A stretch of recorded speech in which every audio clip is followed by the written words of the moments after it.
Ready. Okay. Let's go. Christina, you ready? Yeah. Okay.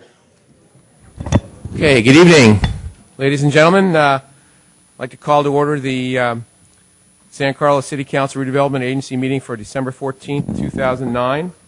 Our first order will be the Pledge of Allegiance, and after we have the Pledge of Allegiance, we will have, actually tonight we have a young lady here tonight to sing the national anthem. Her name is Elizabeth King, so if you'd remain standing after the Pledge of Allegiance, I'd appreciate it. Please rise. I pledge allegiance to the flag of the United States of America and to the republic for which it stands, one nation, under God, indivisible, with liberty and justice for all. Ms. King?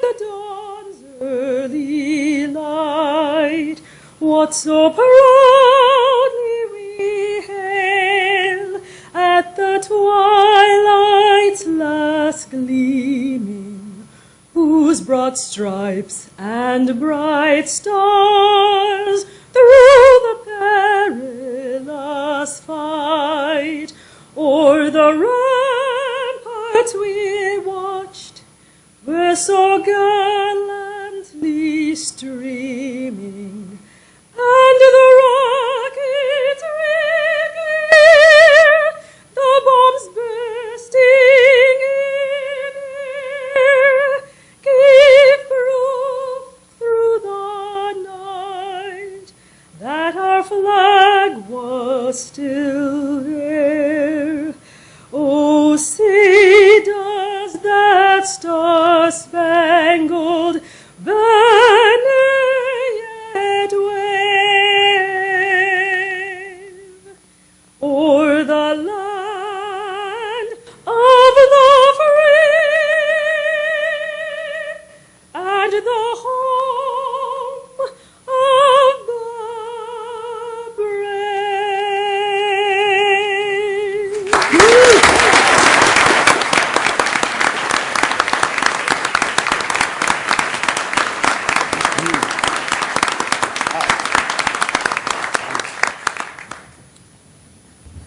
Thank you, Ms. King. I'm ready to play football. Yeah, really? Yeah. Play ball!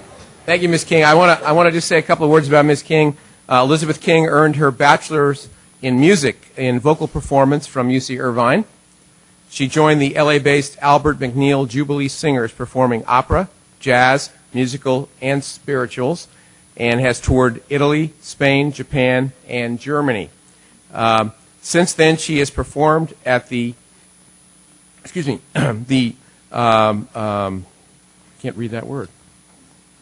Oh, I'm sorry. The Marin Center in San Rafael, in several operas, and also recently returned from Austria, where she sang the famous duet from La Traviata. And she was also then performing with the Graz, I believe I'm saying that right, Festival Orchestra. Ms. King, thank you so much for coming tonight and performing for us.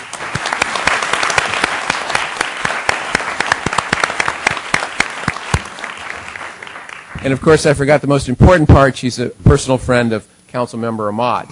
So,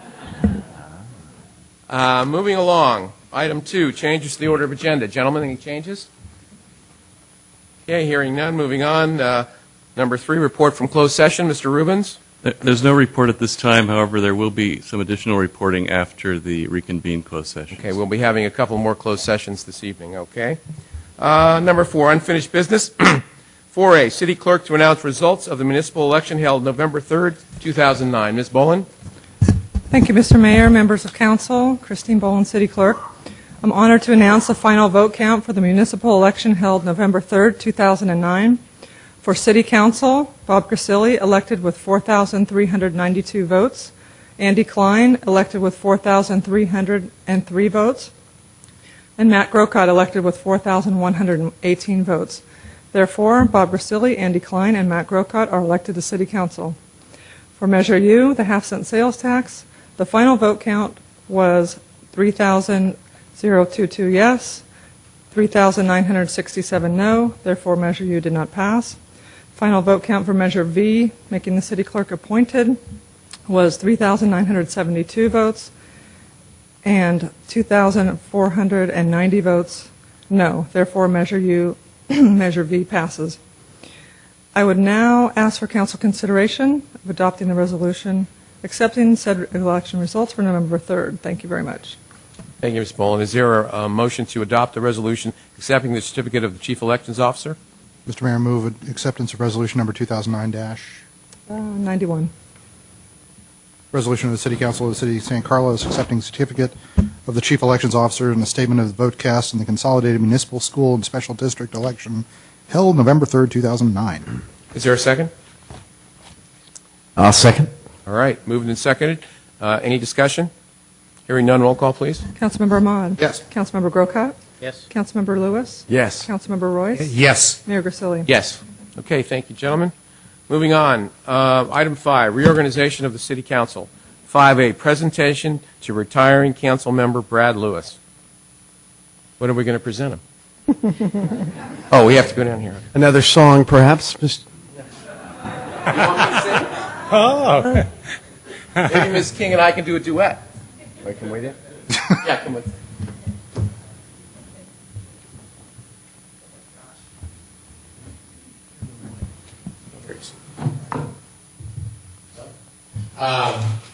As is our usual rigor here, oh my God, we have a proclamation expressing appreciation to Brad Lewis upon his retirement from the San Carlos City Council. I'm not going to, again, read all the whereases, but these Hollywood people. I will say a couple, though. He represented us on the Association of Bay Area Governments, the City and School District 2+2 Committee, liaison to the San Carlos Educational Foundation, and the Park and Rec Commission. He had insight, tactful handling of sensitive matters, commitment to San Carlos citizens.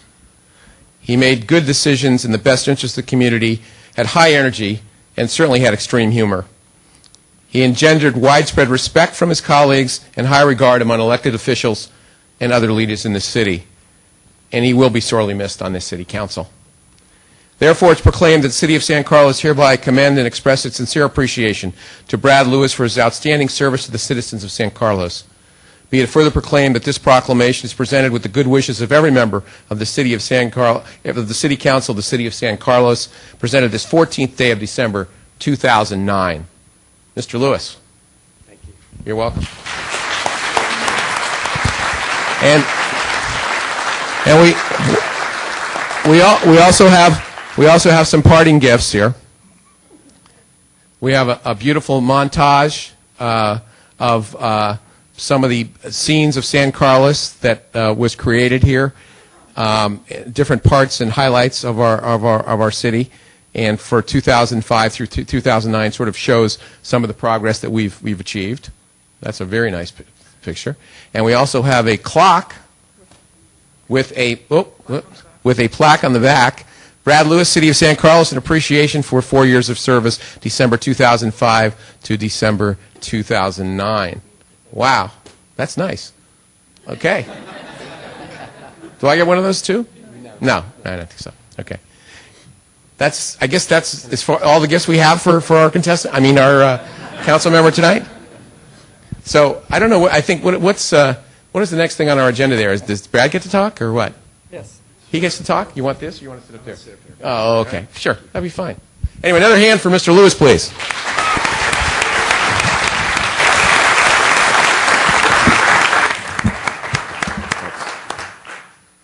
Well, I just want to be short and sweet, and you'll forgive me. I have a cold tonight, so I'll sort of struggle through. But a few thank yous for people out there.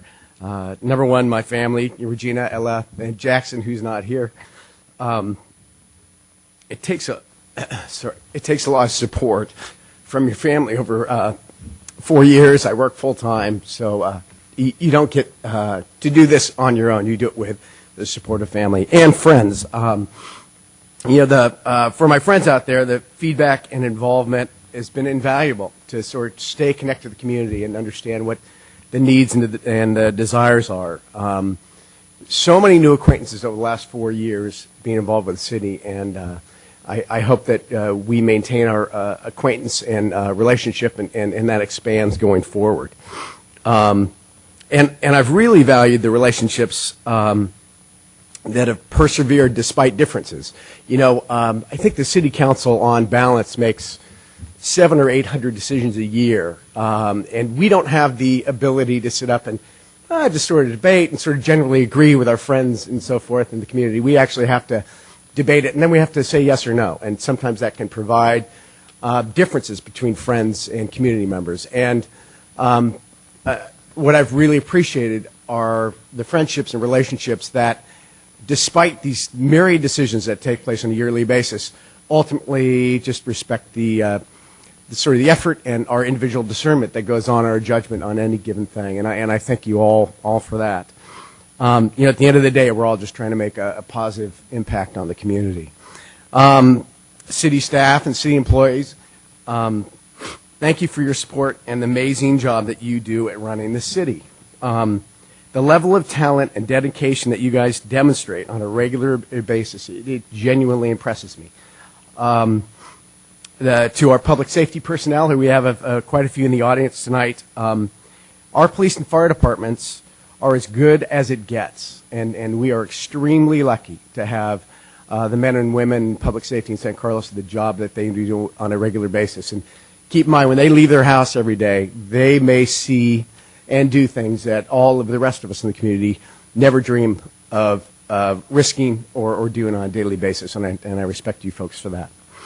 To my fellow council members, I want to thank you all for, one of the things going on at council I wanted to be, at least from my end, to try to put forth is respectful debate across the board on lots of different decisions. And I think that we have achieved that probably 99% of the time. And I really I appreciate your trust and respect from my opinions and perspectives, but also just as a functioning body. I think we really have functioned well as a team over time. And when you get five politicians individually elected on a council, it's not done easily. And so I want to thank you guys for all your support.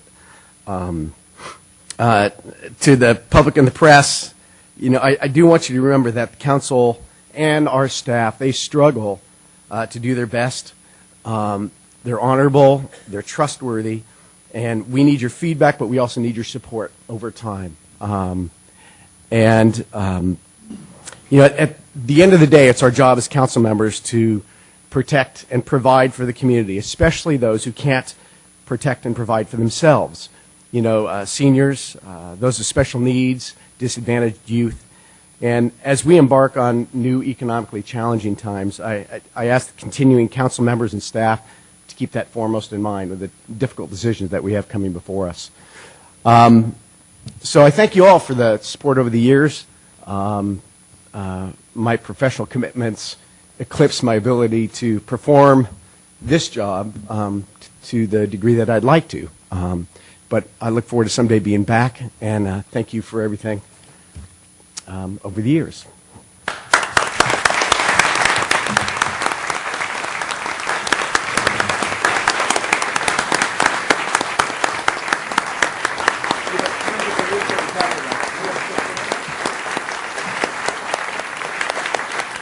Still got to sit down.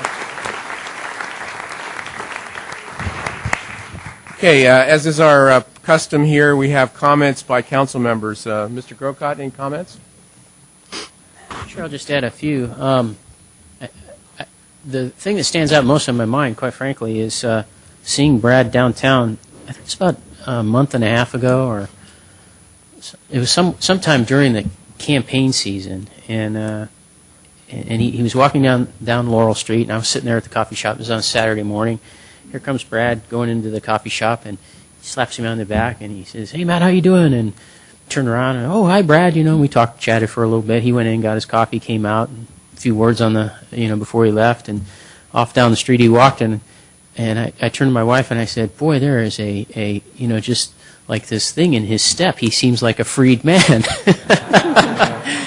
But I do think it does speak to what Brad said. You know, to be on council is a big commitment. It takes a lot of support of family and friends and people around you, and it's a weight on your shoulders. There's no doubt about it. And the other thing that comes to mind is, from my perspective, you know, you and Bob came onto the council when I was getting reelected.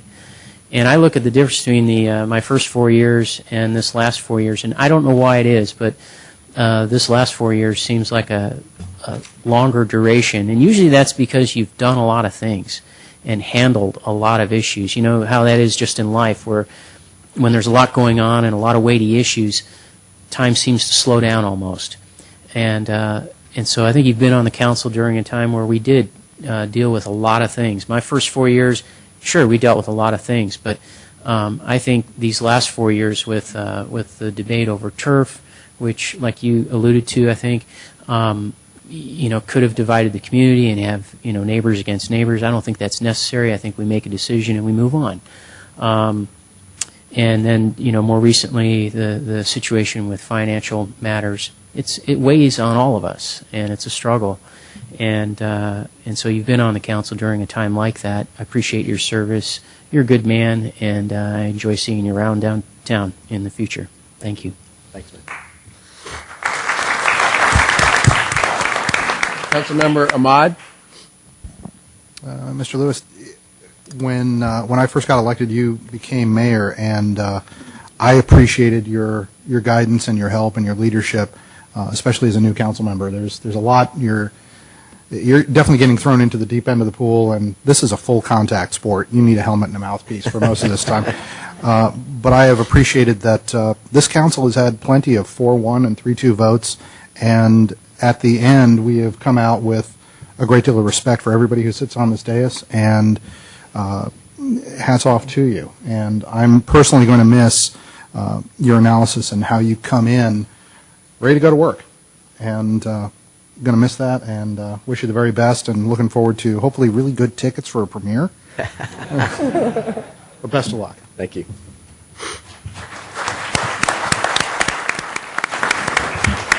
Vice Mayor Royce.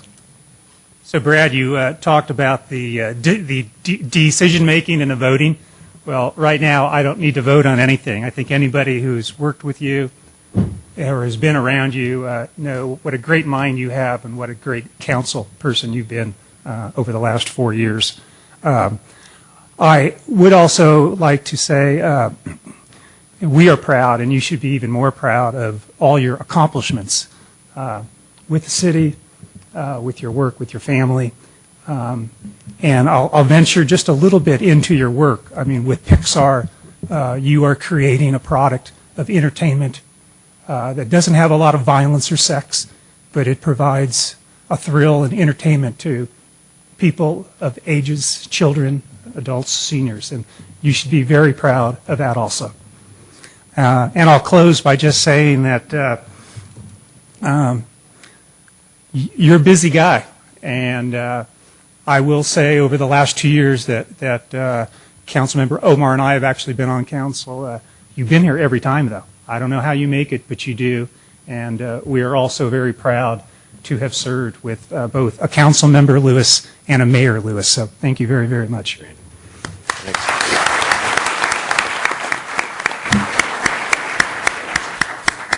Well, a couple things. First thing I want to say is that 4 years ago, Brad Lewis received 73 more votes than I did when we ran.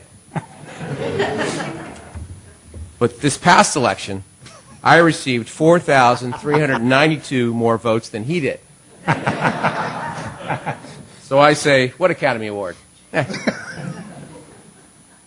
So what can I say about him? It's already been said by the members of the council here already. We don't really have enough time to say it all. Brad's one of the reasons that San Carlos is still a great place to live and to raise a family. He has coached youth sports. He's active in the school community. He served on city committees, and then he served on the Park and Recreation Commission before the last 4 years on the city council. He always did his homework. He approached each item on our agenda with an open mind and tried to find a middle ground solution that would improve our city. He always acted as a professional in representing San Carlos and was its biggest booster. I thank Regina and Ella and Jackson for sharing him with us. But now it's on to a new chapter of his life.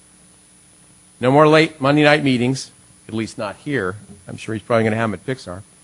No more closed sessions or difficult budget decisions. A new movie coming out in 2011 and new challenges ahead. I consider him my friend. I will always value our relationship. Good luck, buddy. Vaya con Dios. Now, can I be in your next movie?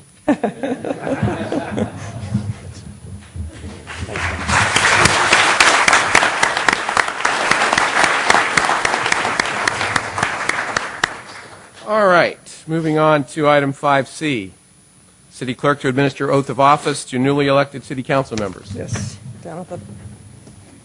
There, you're out of here. Yes, sir. There you go. Yes, ma'am.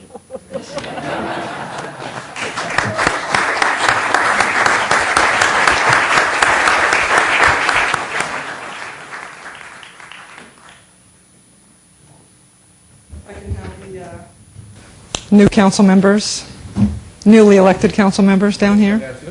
Yes.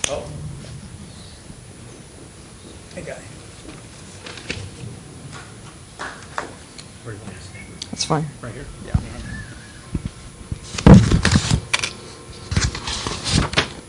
This is our standard oath that you'll take once again for the old guys and older. Can you please raise your right hand? Do you solemnly swear that you will bear true faith and allegiance to the Constitution of the State of California and the Constitution of the United States and the Constitution of the State of California, that you take this obligation freely without any mental reservation or purpose of evasion, and that you will well and faithfully discharge the duties upon which you are about to enter? I do. Here's your oath. You can sign. Yes. Thank you.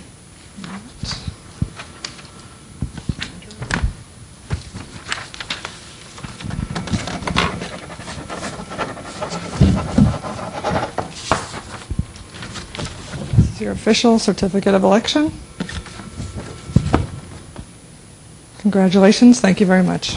Thank you, Christine.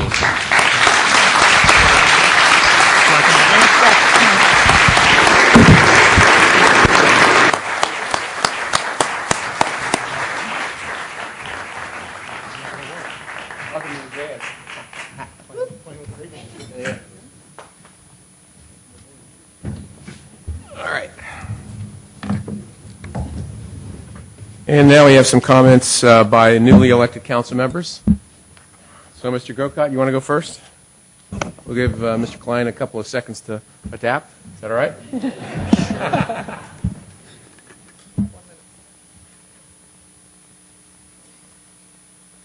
Well, I want to thank everybody for their support over the last 4 years and looking into the future. As I was saying when I was talking about Mr. Lewis, we've had some challenging times recently, and I think we're looking into a future of some challenging times, primarily with financial matters. That is not to say that we're not going to continue to have a great city and try to do great things in this town. But we do have some challenges, and we are all aware of those things. And so we'll face those, and we'll move forward.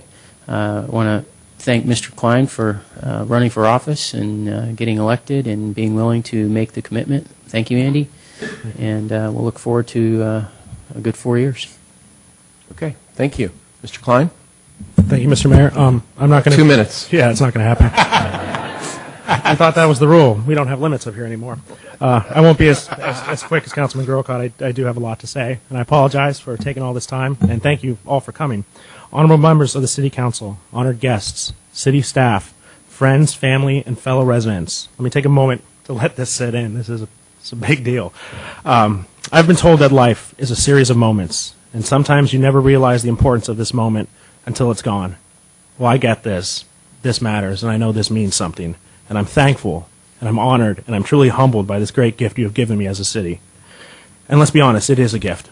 There is no way I ever pay this back, but I will work every day to pay this gift back. I want to start with some thank yous. First to city staff. Thank you for your tireless effort you put forth in our community. Sometimes in the haste of a campaign, people get trivialized. But the job you do, the work you do, and the love you give this town should never be trivialized. You matter, your jobs matter, and your commitment to this community matters. Second, I'd like to thank Brad Lewis. For his years of service, his leadership, his character, and his passions have made all the difference, and I hope to be able to fill the shoes that you've left up here. Next to my 4 fellow council members, I thank you for standing up for what you believe in. This is hard work. I can only imagine. I have yet to get behind the closed doors, but I know it takes a lot, and it's great to see people who are willing to sacrifice their time, sacrifice their lives for their community.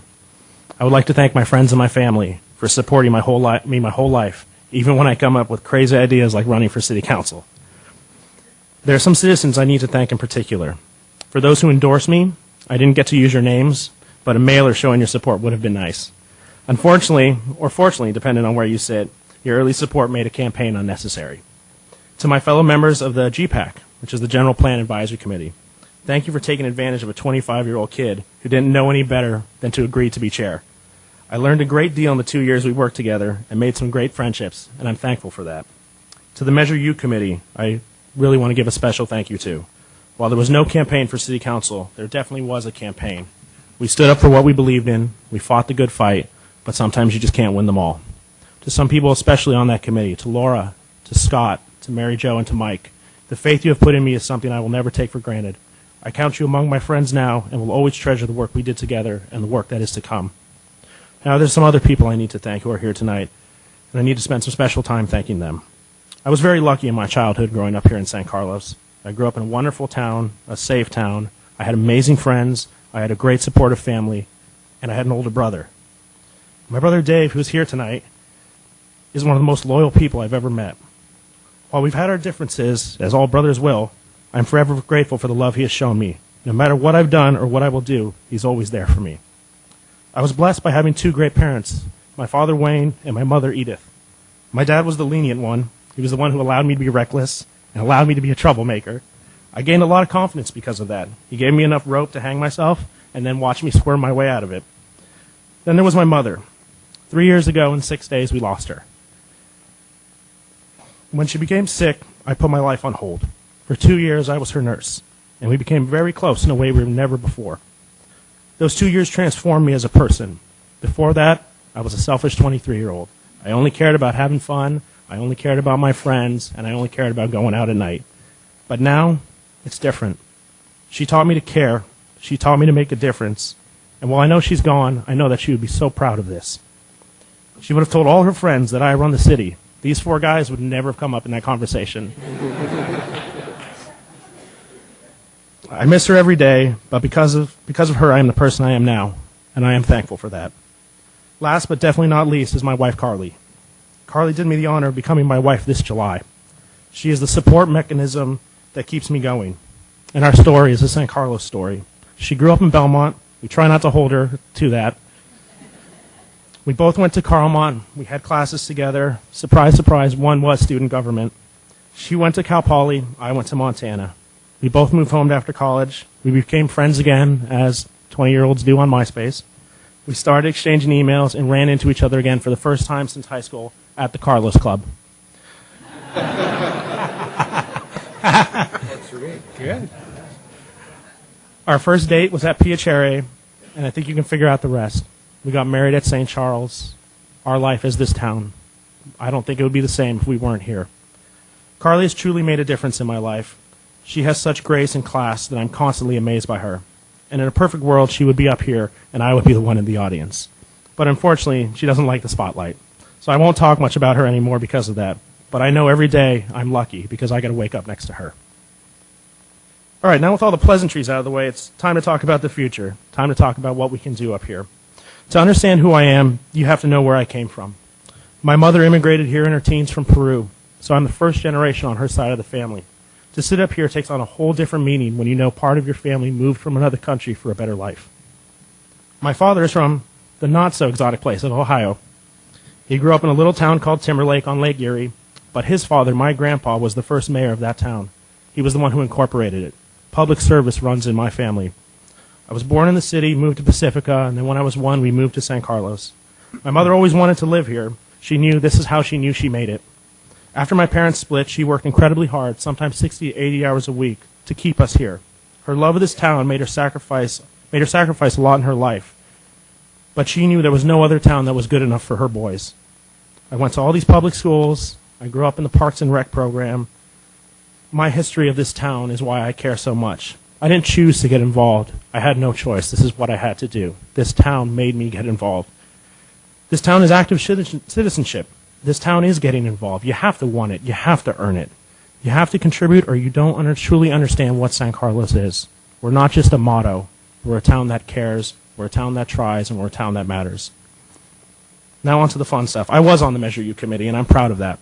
It is no hidden secret that I was in favor of a sales tax increase to pay for our city services. During the campaign, there was a lot of rhetoric, there was a lot of half-truths, and there were misnomers thrown around by both sides. But I did take a couple valuable lessons from that campaign.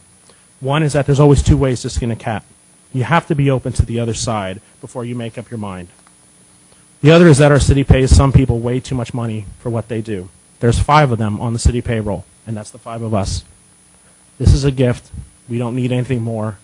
And now that we're going to go into this budget session, unfortunately tonight, we are going to have to talk about what we're going to do as a town. And I would call on my fellow council members to show the leadership, to take the first hit.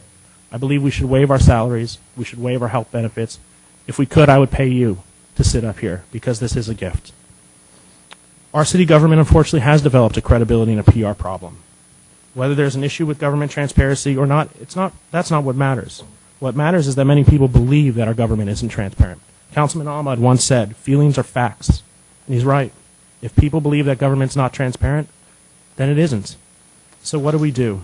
We need to work on our PR. We need the town to understand what we do, how much it takes, and how hard our staff works. And I think over the next couple of years, we can do that. We can begin to educate our town. We can have an informed citizenry. And an informed citizenry will have our back, will work hard, and we can all work together, and we can move forward. This is going to be a tough 4 years, and we all know that. There's no one in this room who thinks this is going to be easy. There's a lot of people in this room who ask me if I really knew what I was doing because of that.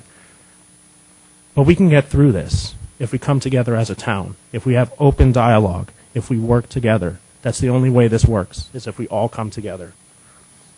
We need leadership more than ever, now more than ever. We need our government to be understanding of our citizens. We need to move forward. With all that said, there's going to be plenty of time for me to throw out ideas and solutions, but I want to leave you tonight with a thought. Last week, the president of our Rotary Club here in San Carlos, Jonathan Nicholas, asked me if I would do the thought of the day at our meeting. I said I would. I started to think, though, long and hard about what I was going to say. The last time he asked me to do this, I quoted John Mayer. Didn't want to do that again. I wanted to actually say something that mattered and say something from the heart. So this is what I said. In this holiday season, we spend a lot of time honoring our family, honoring our friends and our neighbors. We focus on being charitable, we give back, and we try to be better for one another. We always need to remember that the holiday season doesn't end January 1st. It's 365 days a year, every year. Every day we should do better by one another. Thank you.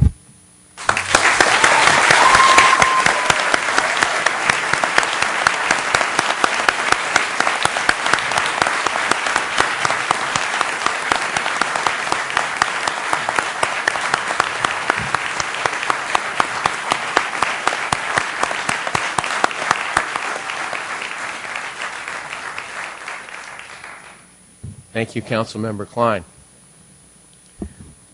This is like following Lewis. It's a tough act to follow here, I'll tell you. My comments aren't going to be quite as long, but they're still from the heart. First of all, I'd like to thank my fellow council members for all the support this year when I was the mayor. I appreciated the fact that they worked hard on all the items that came before us. They considered the facts of each question and allowed our government process to proceed in a reasonable amount of time, at least most nights. Not all our decisions were unanimous, nor always popular, both with the public or with each other. But we did not shrink from our duties, and we voted as we saw fit. We'd also wish to thank City Manager Mark Weiss for his counsel this year and every year.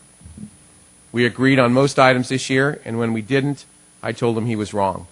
I would also like to thank the rest of the city staff, all the employees, for their help and support. and what they do every day to make San Carlos a better place. And I would also like to thank my partner Gladys for her support and patience in everything that I do. We did accomplish some positive things this year. I'll let other people list what those might be. We're all in trying to improve the city of San Carlos. In the coming year, we will have many more challenges, as Councilmember Klein indicated. And I would hope that we would approach these as we have in the past, with strong due diligence and a willingness to find that common ground. I welcome Andy Klein to our council. Look forward to working with him on many items in the next 4 years. I also want to congratulate Mr. Grocott on his election, and also our new leaders, whoever they're going to be, our new mayor and vice mayor. Wish them well in their council leadership. And to my fellow citizens of San Carlos, I'm honored that you saw fit to re-elect me to this city council, and I pledge to continue to work hard in your service. Working together, we can solve many of the issues before us. Thank you.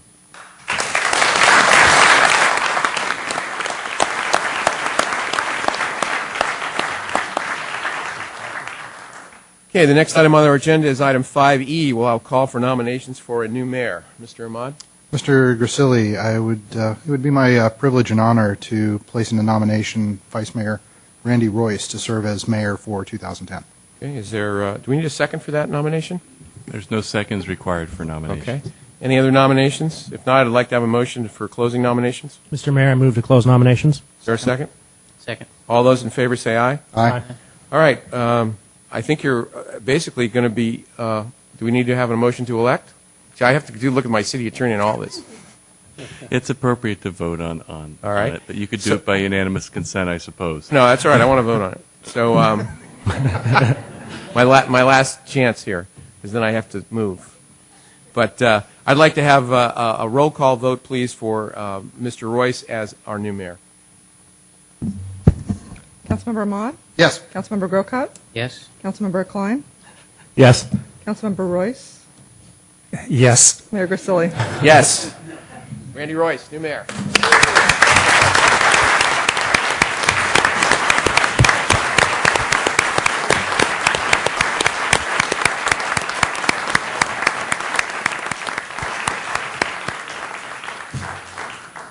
Keeping here to do it. I think it's upside down. There it is, huh? I'll be Randy Royce anymore. There you go. You may use this one again. Yeah, I might. Who knows? All right. Well, Andy kind of hit on this, but it is a touching experience to serve the people. First, I do want to congratulate. I think you want to go to F first.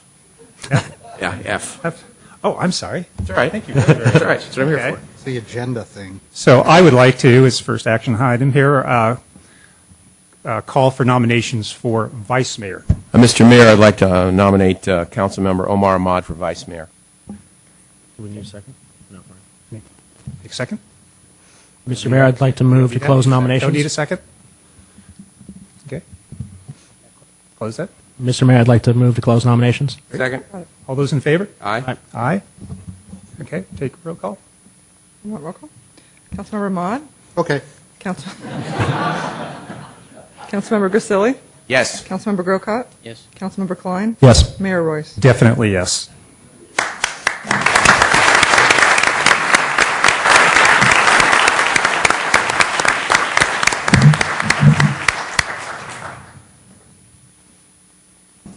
Okay, now it's Okay, so now we'll move on to comments from the new mayor, I guess, here. So you already got a little bit of the sentimental part, but truly mean a true congratulations to someone who has the youth and enthusiasm to run for city council, take on a commitment for years.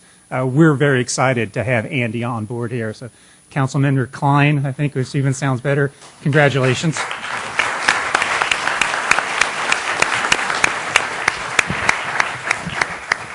And to the gentleman on my right here, we have a different kind of relationship. We actually were 2 years ago fighting for 2 council seats with 4 people running. And of course, Mr. Omar Ahmad and myself made city council, and the last 2 years have just been the greatest years to get a chance to know such a great man.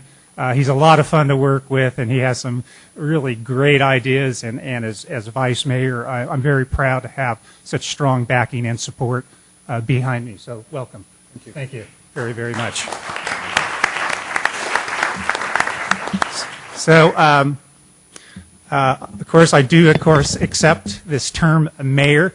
I do want to be very clear, though, with the public who we really are up here. We are public servants.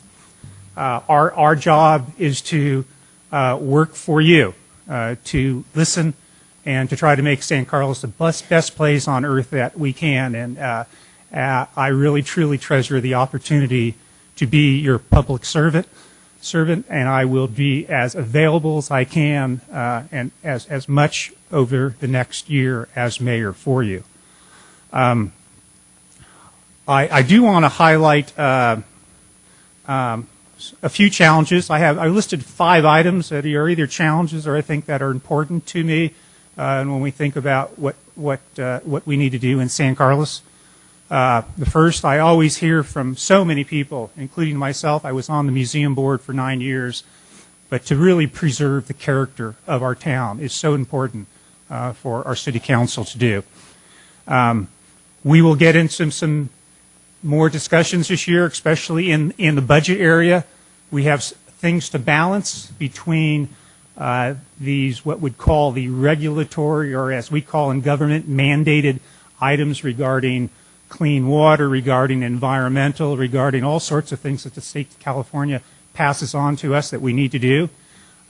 We have safety that is really critical, important, probably the most important feature of someone living any part of the world is to appreciate your personal safety. And it comes by having our police department and our fire department that does that. And then we have another area that is really, I call it more the quality of life. It's been so important, especially the last 15 to 20 years for San Carlos, and that are all of our quality of life, our park and rec, and all those programs that we do. And I will definitely strive for a balance so that we could try to retain as much as we can in all 3 of those categories to keep our city as good as we could keep it. Economic development and housing are important. I'm not going to spend any time talking about that, but that's the engine that fuels our jobs, provides revenue, provides growth, and we will surely be looking at all those items. And the 4th item I have is what I call a 2020. I'm speaking about vision. I'm speaking about having a good vision to the year 2020. And I hope to take this next year focus so much more on where we're going to be, how we're going to get there, what are the best decisions that we could make that have the best long-term impact for our city. So 2020 means a lot to me, both in how we foresee the future and where we're going to. And our job is to use and to keep open our eyes, to keep open our ears, listen to the public, and try to use the Nogger here, the brain, as best as possible to make those decisions that Councilmember Lewis talked about to move forward and get us to where we want to go for the city. And my last value or challenge, I think I'll call it, is you can never do enough of this item, and it's the communication that we council, we in City Hall have with the public out there. I think we've done a good job, but I'm looking forward as mayor to being so much more active, whether or not it's a monthly newsletter or video or having office hours in City Hall, walking around, wandering around, talking to people, town hall meetings. Even an idea of, which I'm going to do, whether or not I make it a public event or not, but I may be doing a walk down Laura Street. Let's pick up a little trash and talk about our city on maybe one Saturday per month. But getting people, keeping people engaged, providing some volunteerism, some good, but communicating. because with communication, we could go very, very far with the city. And I will close by, it was touched upon to some extent, but I'm going to touch on it again because it's so important. I truly have and have learned to have a total respect for the citizens of San Carlos. People have great ideas. There's such professionalism, whether or not it's in a meeting or talking to them over a cup of coffee downtown. But what really comes through are people that live here really want to live here and want to retain some of, again, that old part of San Carlos, and they want change. And thank you for being so proactive and professional. Also, what's been talked about is our city staff. I guess I will say that here we are, we were incorporated in 1925, so here we are 84 years later. Things just didn't happen because people had a job to do. People, and by the way, good people, had a passion. They worked hard. They worked with the public. They worked with the volunteers. They got the financing. And when you look around, things like grade separations and youth centers and adult community centers and safety services and all these things that we provide, even sewage and garbage are very important, just didn't happen. There's a picture of them digging up Laurel Street at Cherry. It was just a dirt road. There was nothing here. A guy named Fred Drake started building the infrastructure, the water and the electricity. And so I really commend staff because I think we need to respect them. We need to admire them for the city that we have now. But what's most important to us is the city that we're going to be. So with that, I'll close. Did I say that already? But I'll close one more time and just say all the respect I have for all of you. And this is... this will be the tough one to say. I love this place called San Carlos. I really love it. So help me keeping that passion going for our city. Thank you.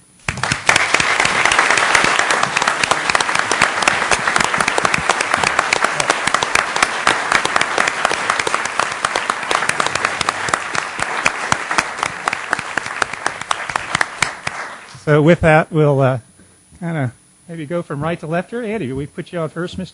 Councilmember Klein, and any comments before we adjourn to a reception here? Yeah, I'll keep them short. Hopefully there's no press out here.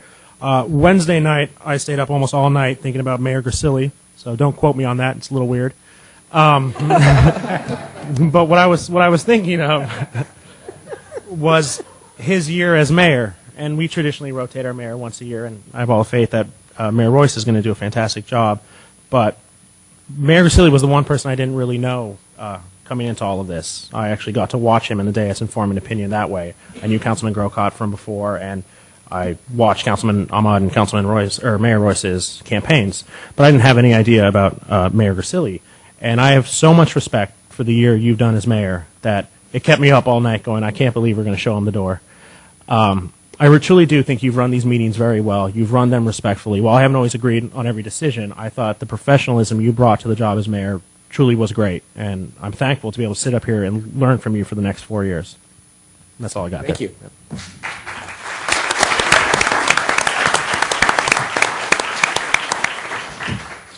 Mr. Mayor, I'll keep my comments brief because everybody wants to hug these guys and congratulate them, and I think there's cookies outside, so I'm getting hungry. But my congratulations to Mr. Grocott and Mr. Grisilli. Councilman Klein, congratulations. Mayor Royce, looking forward to working with you. To everybody on city staff, you guys are just tremendous, and it is a privilege to get a chance to work with you and to help represent you to the city. Thank you.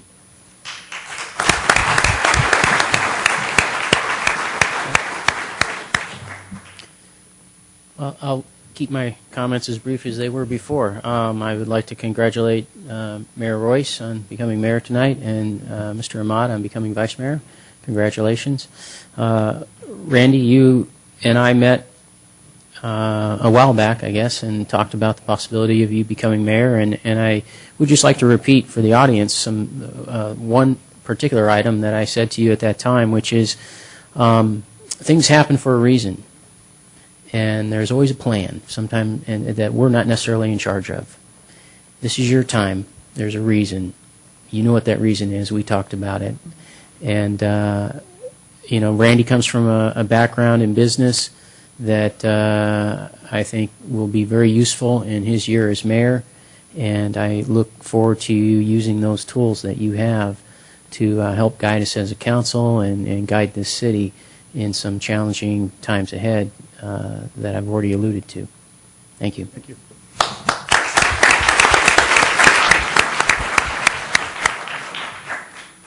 Well, I think Mayor Grisilli did. Oh, that's me. I'm sorry. Sorry. Seriously, it was a great honor to serve as mayor. I mentioned the comments earlier. I want to thank again all the members of the council for their support.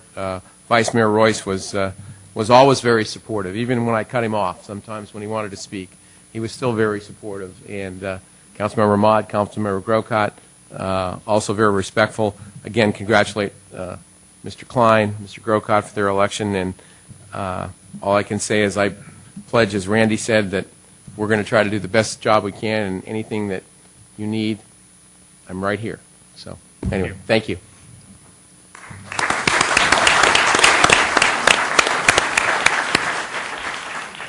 So I've been wanting to say this all night, but I would like to invite ex-Mayor Grisilli and everybody else to a half-hour reception. Jeez. A half-hour. Gavel. So it's about 5:02 here. What we're going to be doing is having about a 20-minute reception with council members out in the foyer here, and then you'll see the council disappear for 10 minutes. We have one topic, one agenda item that's a closed session item that we actually will be holding in a room right down the hall for about 10 minutes, and then we will plan to come back at 25 after. So in total time, half hour, 25 after 8, we will reconvene for the rest of our city council meeting. So, thank you. All right. Yeah.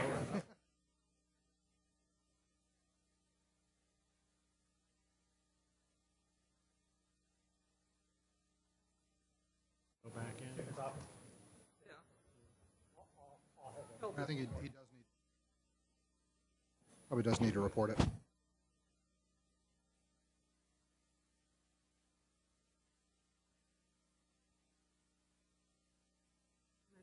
Does anybody know where Bob is? Can't stay for the reception. Please extend my Restroom?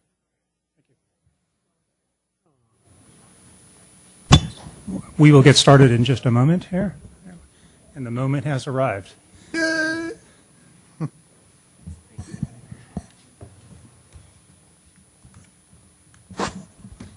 So just to reconvene here in our December 14th meeting, we just had a closed session. Our city attorney like to report on that? There's no reportable items from this closed session, but we weren't able to complete it, so there'll be one more report after one more session. Okay, thank you.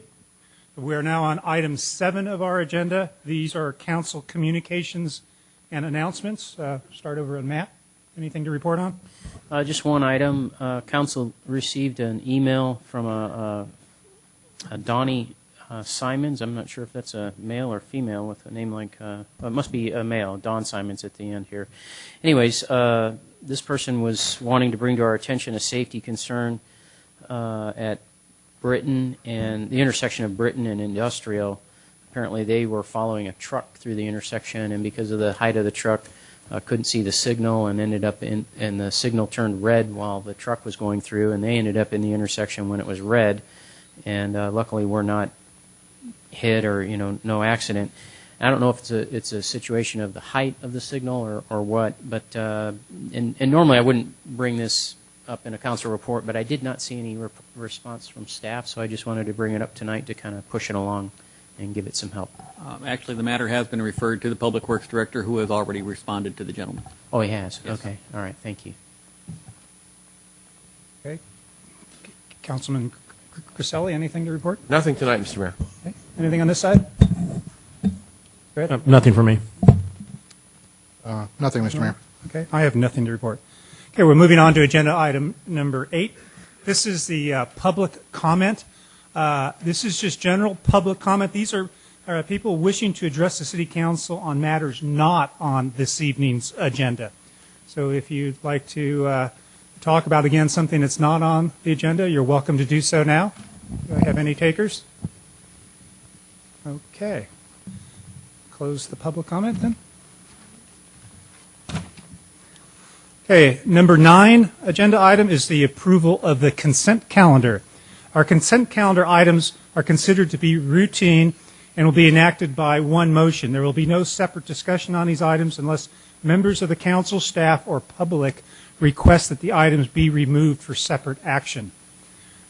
Anybody want to remove or discuss any of the consent calendar items? Mr. Mayor, I'm going to have to abstain on B, C, and D. Okay. So when we vote, we'll note that. Okay, and B, C, and D, of course, are minutes from our past meetings, which Councilmember Klein was, of course, not on council. And Mr. Mayor, I'll note my abstention on B. On B for Councilmember Ahmad, okay? I hear a motion? So I'd move approval of consent calendar items A through I. Second that motion. Okay.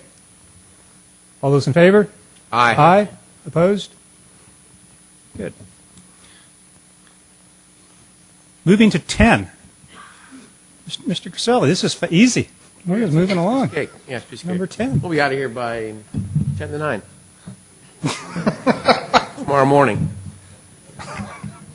Okay, item 10 are reports to council, many from staff. Mr. Weiss, anything to report on? We have no additional reports at this time. Additional reports.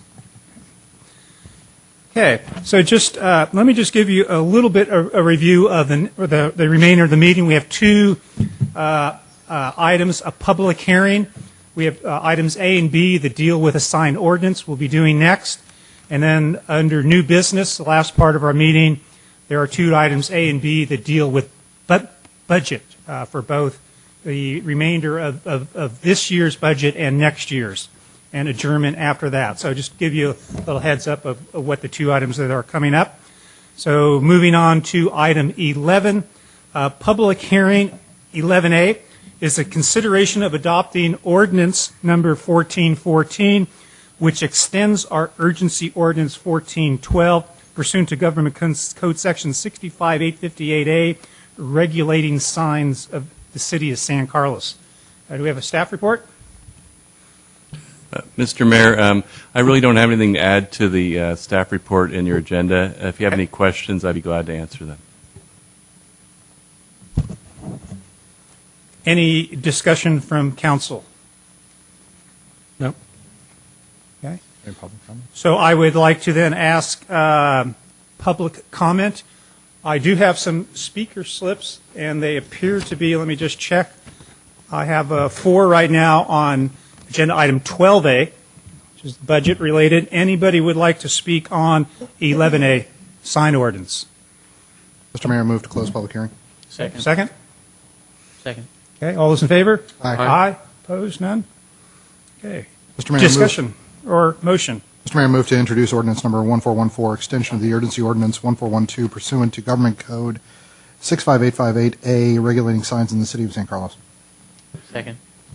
You have a second? Mr. Mayor, I was going to say it's adoption of 1414. this is adoption of the We urgency introduced and then ordinance. we, yeah, Sorry, I didn't mean to. Thank you. move to adopt. Second. Everybody clear on that? Okay, we have a motion and a second. Ms. Boland, can you call the vote?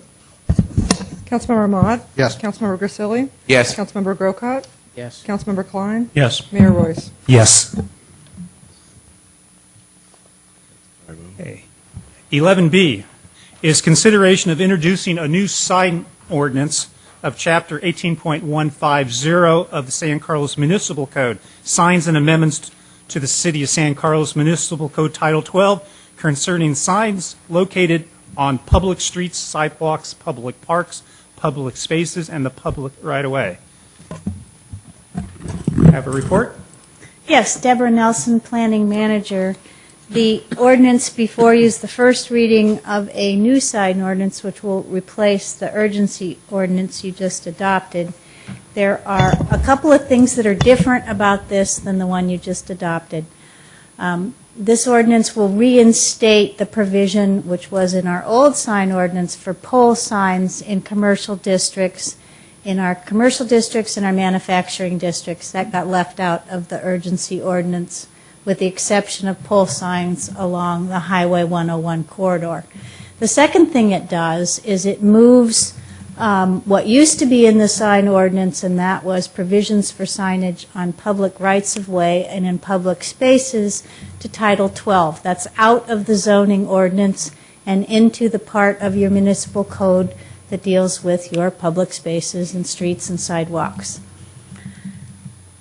There are two minor amendments based on advice of our legal counsel tonight we'd like you to look at, and I would read these into the record for you to adopt, and that is to the definition, and this is in, your ordinance has an Exhibit A, which is Title 18, and an Exhibit B, which is Title 12. So this is a change to Exhibit A, and it's in the definition section of for on-site.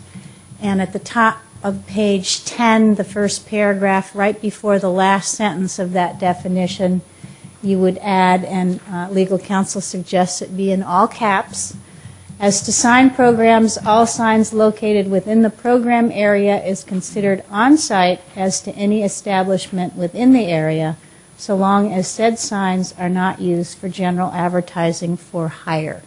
And this means when we have, say, like the marketplace and we have a sign program, you're putting forward that same provision that's in your urgency ordinances, that you can't have a sign that advertises some business that's off-site, and that needs to also apply to sign programs.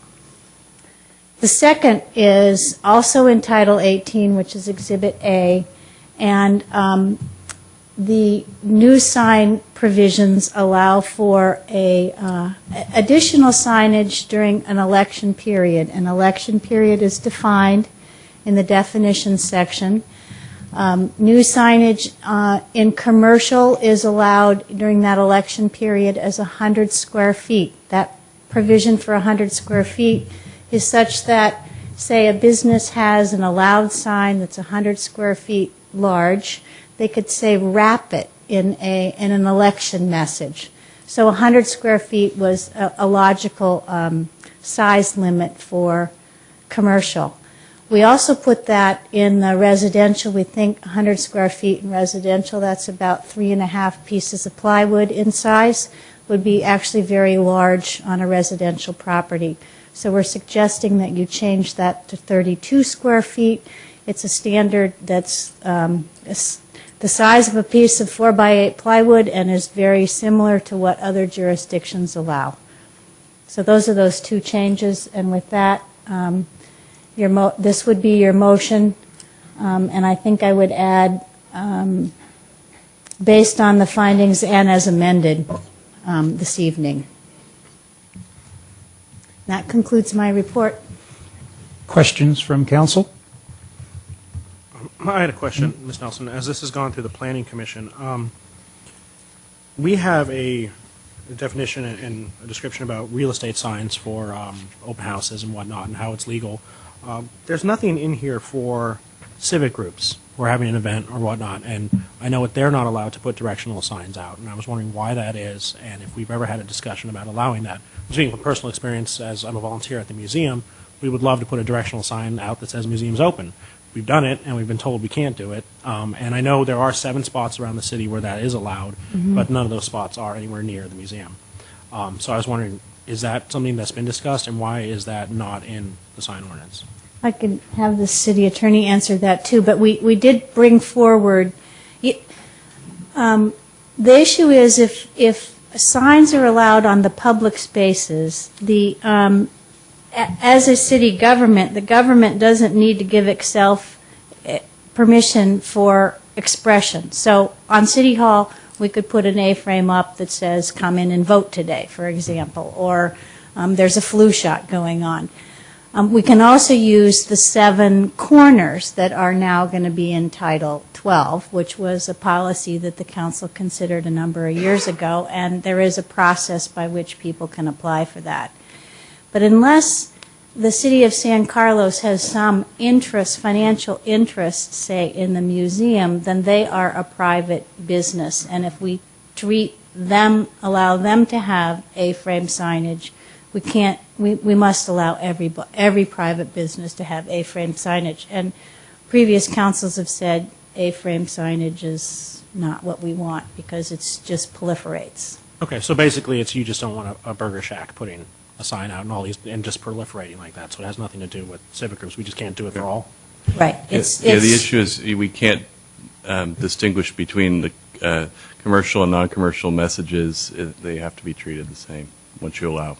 Okay, well, that's all I got. Any other questions? Okay, thank you. So next is public comment. Again, would anybody here would like to speak on 11B from the public? We're welcome to. No? All right. Move to close public hearing. Okay. Second. All those in favor? Aye. Aye. Opposed? Okay. Council members, what would you like to do? Mr. Mayor, move to adopt an ordinance amending the San Carlos Municipal Code, Chapter 18.150, signs, and adding Chapter 12.28, regulations for signs on city property and the public right-of-way, to Title 12, streets, sidewalks, and public places, based on the findings detailed in the ordinance. Mr. City Attorney, it says in our thing, it says introduce. Yeah, you're introducing this ordinance tonight, but I see the recommendation says adopt in the staff report, but it's agendized as an introduction tonight. Okay. So, Sorry. So I move to introduce everything I just and said. then you have to add, and then there's add amended. So I see that. As amended. So we're introducing tonight, and then we've got some suggested amendment language. Mr. Mayor, I'll rephrase. Move to introduce an ordinance amending the San Carlos Municipal Code, Chapter 18.150, signs, and adding Chapter 12.28, regulations for signs on city property and the public right-of-way, to Title 12, streets, sidewalks, and public places, based on the findings detailed in the ordinance as amended. God, you're good. Woohoo! Okay. Can I get a second on that? Baby. Second. Second. We have a first and a second. Any other discussion? Okay. Ms. Boland? Councilmember Ahmad? Yes. Councilmember Grisilli? Yes. Councilmember Grocott? Yes. Councilmember Klein? Yes. Mayor Royce? Yes. Mayor who? Royce. No.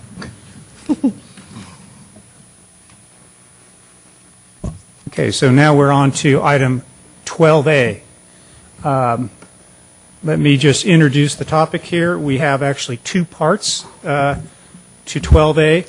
One deals with approving a recommended budget adjustment for our current fiscal year, basically contributing to $706,000 for our 09-10 budget.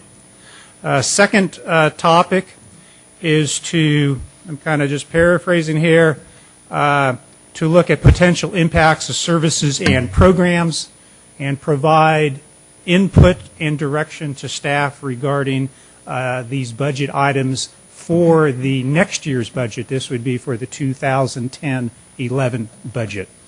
So with that, I will call those for clarity. How about 12A1 and 12A2?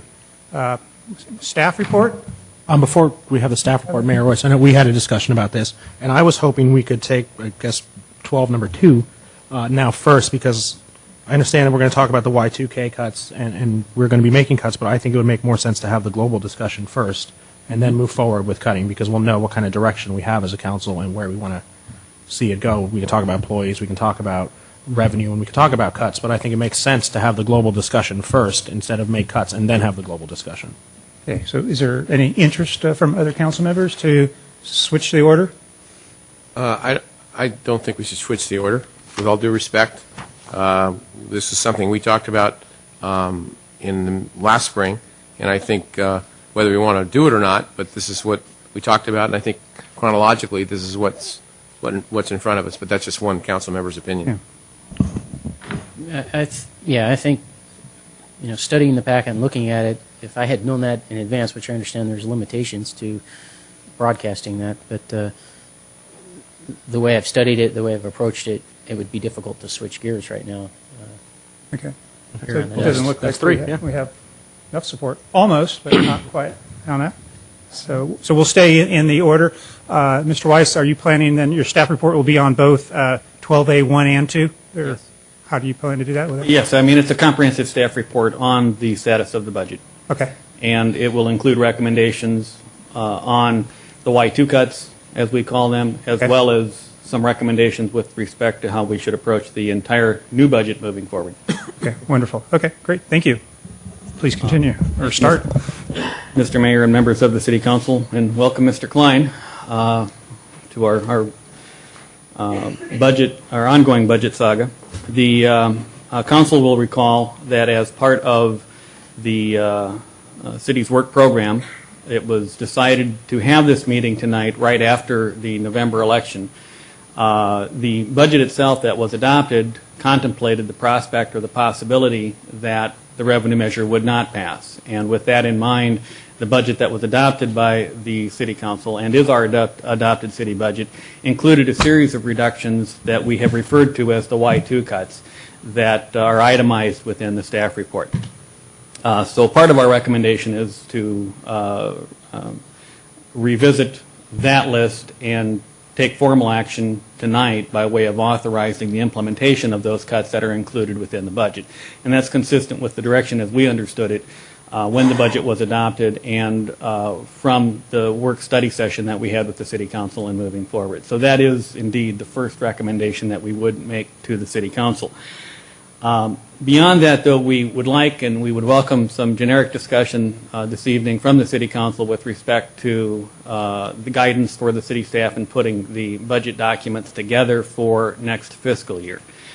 As itemized again within the staff report, even after making the Y2 cuts, we anticipate a significant structural budget deficit moving forward, as we have in many of the previous years, itemized as being greater than $2 million after the Y2 cuts, more than $3 million before the Y2 cuts, in the staff report. And unfortunately, as Mr. Maltby will get into in greater detail in a few minutes, information that's been provided to city staff since this report was written and finalized last Wednesday would suggest that that deficit projection now would actually be larger than the $3+ million and would actually be closer to $4 to $4.3 million. And that is because of new estimates that we've received with respect to property tax and vehicle license fees, as well as some economic data that we have with respect to third quarter sales tax data within the city. So the problem continues to grow larger in the city of San Carlos, and city staff is proposing that we go to work immediately in terms of putting next fiscal year's budget together. We will be coming back early next year with the mid-year budget report with some adjustments proposed within it to accommodate the reductions in revenue that we are experiencing this fiscal year. But we would like to also begin on preparation of the next fiscal year budget, hopefully with the idea that we can actually move that schedule up a month or two so that we'll have a greater lead time or as much lead time as possible towards implementation of further reductions and cuts and changes to service levels effective July 1st. In the staff report, we've listed 7 areas. Actually, in the 7th area includes submittals from each of the departments in terms of recommendations that they have if cuts are necessary. Staff will, as Mr. Maltby presents the report, will give you the staff recommendations on each of those points in more detail. I thought it appropriate to begin the discussion here with some discussion from my perspective in terms of the approach that staff would recommend to you. In consideration of the situation that is facing the city, I have asked each of the department directors to prepare 10 and 20% reduction packages, and those have been included within the submittals that are before you. I have not asked them to provide detailed line item reporting at this juncture for those reductions, but I'd hoped that we could get a short narrative so that each of the department directors could represent to you what the impacts of 10 to 20% reductions in their departmental budgets would mean pursuant to their recommendations to the council in terms of how we would move forward with those reductions in revenue. In terms of the suggestions as providing guidance in terms of the kind of direction that we're looking for from the City Council, we would note and recommend to you that we not only maintain but that we actually enhance our commitment to the city's infrastructure. As you know, in recent years we have not put money up front into the infrastructure funds, and we have accordingly virtually exhausted those funds in terms of monies that are available for streets, for storm drainage improvements in particular. We have done that with the understanding and with the expectation that there would be money left over at the end of each fiscal year that we could put towards those infrastructure funds. Unfortunately, that has not proven to be the case in the last 2 years, and probably not going to be the case this year. 2 years ago, we had the Lehman Brothers. Actually, 2 years ago, I think it was the GASB funding that we identified the need for retiree medical benefits that no money had been set aside for. It's a fund that needs to be established. We can do it through CalPERS and have done it through CalPERS that actually generates 7.5% in annual interest on monies that are put into that fund. Those are monies that you have a legal obligation in San Carlos to meet the financial obligations for the retiree medical benefit that was established some 30 years ago. As you might imagine, as the number of retirees increases and as medical costs continue to increase, that those obligations and costs are growing exponentially. And so the city needs to put money aside as early as possible. We have done that. We have established some of those funds, but we are not currently budgeting those at 100% of what the actuarial study would suggest should be budgeted. And so we're suggesting that GASB obligation, that sinking fund, as well as monies for the infrastructure fund. Again, the second year we lost the Lehman Brothers money, and so we didn't have the money at the end of the year to put into the infrastructure fund. This year I would expect that we're going to see that revenues are not going to meet our projections, and there may be a need to take savings from this year and actually cover the deficit that we expect to experience from our revenues not meeting our expectations this fiscal year. The bottom line is that we've not put money into the infrastructure fund either up front or in arrears as we have planned, and accordingly we have no money. The infrastructure is continuing to deteriorate, and that simply is bad policy and practice from the standpoint of if those streets, if those storm drains, if those sewers continue to deteriorate, the cost of fixing them after they get beyond a certain point of disrepair will be more than if we were paying proper attention to them all along. So actually we need to maintain and actually enhance our commitment in those areas. That will further exacerbate the deficit situation that I've outlined. And I've also indicated, and I should indicate that this slide was presented or prepared actually before Thursday and Friday of last week as well. The thought was that we should make an effort to maintain public safety while continuing to pair ancillary programs within the fire and police departments while aggressively pursuing contract options with regional service providers. And from our perspective, certainly, for purposes of local control, for purposes of providing the quality of service that you want, we think it's appropriate that you have your own fire department and that you have your own police department. As you know, we share the fire department with the city of Belmont. But it's good, I think, for communities, for their own identity and for their own ability to provide services at their preferred level to have that kind of control. There is a cost to that, however, because we lose some of the economies of scale by having small departments unto themselves. There might be some opportunities for regional cost sharing, but the reason that we've indicated that we should pursue contract options with regional service providers is that past experience would suggest that our ability to form those kinds of relationships with neighboring cities are not cost effective for the city of San Carlos. And the primary reason for that is that the salaries that we pay for the city employees in San Carlos are 5 to 15% less than what the neighboring cities pay their employees. And because of that disparity, if we contract with our neighboring cities, even though there might be some economies of scale and there might be some savings or with respect to less management spread over those 2 or 3 cities, that's lost when we actually pay the compensation levels that are required in order to pay the employees at the service level or at the compensation levels that our neighboring cities pay their employees.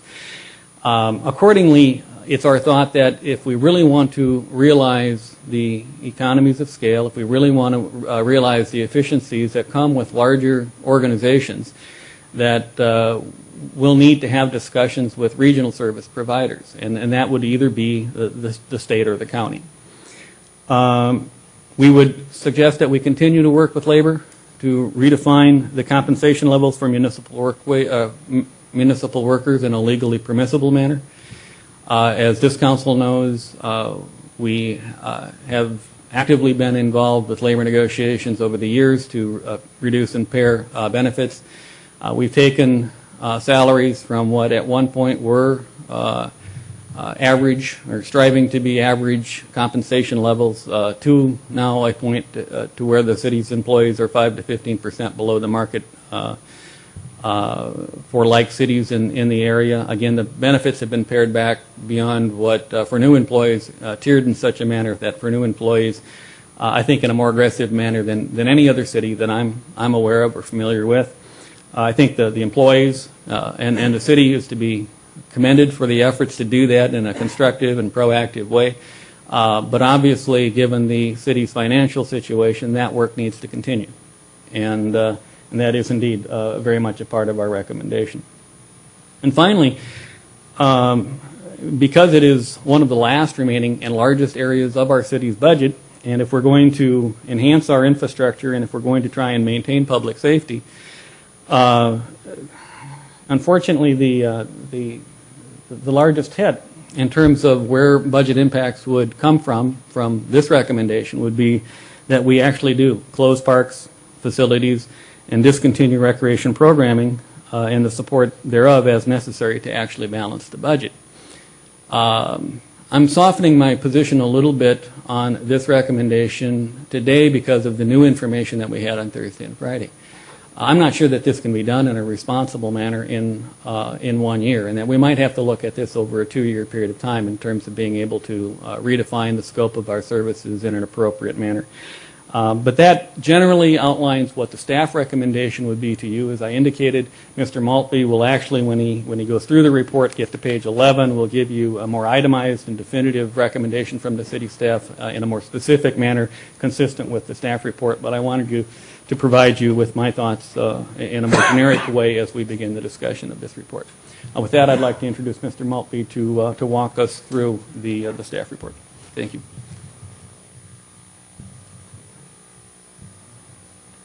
Good evening, Honorable Mayor, members of the City Council. My name is Jeff Maltby. I'm the city's Administrative Services Director. When I give these presentations, typically I like to start by looking back to remind the council, the staff, and the public of a little bit of what's been done.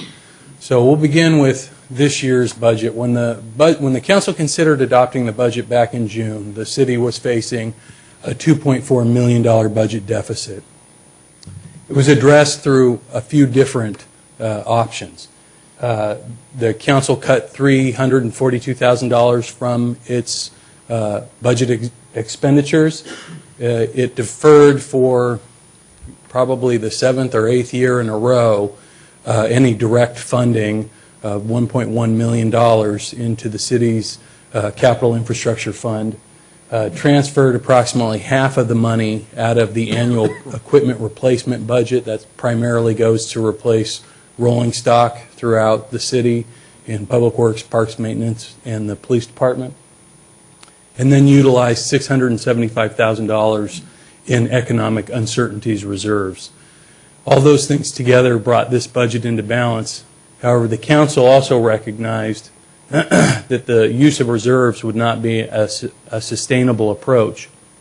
and at the time they adopted the budget, identified an additional $700,000 in cuts citywide, $675,000 to the general fund, that they authorized go into effect on June 30th, 2010, the last day of this fiscal year.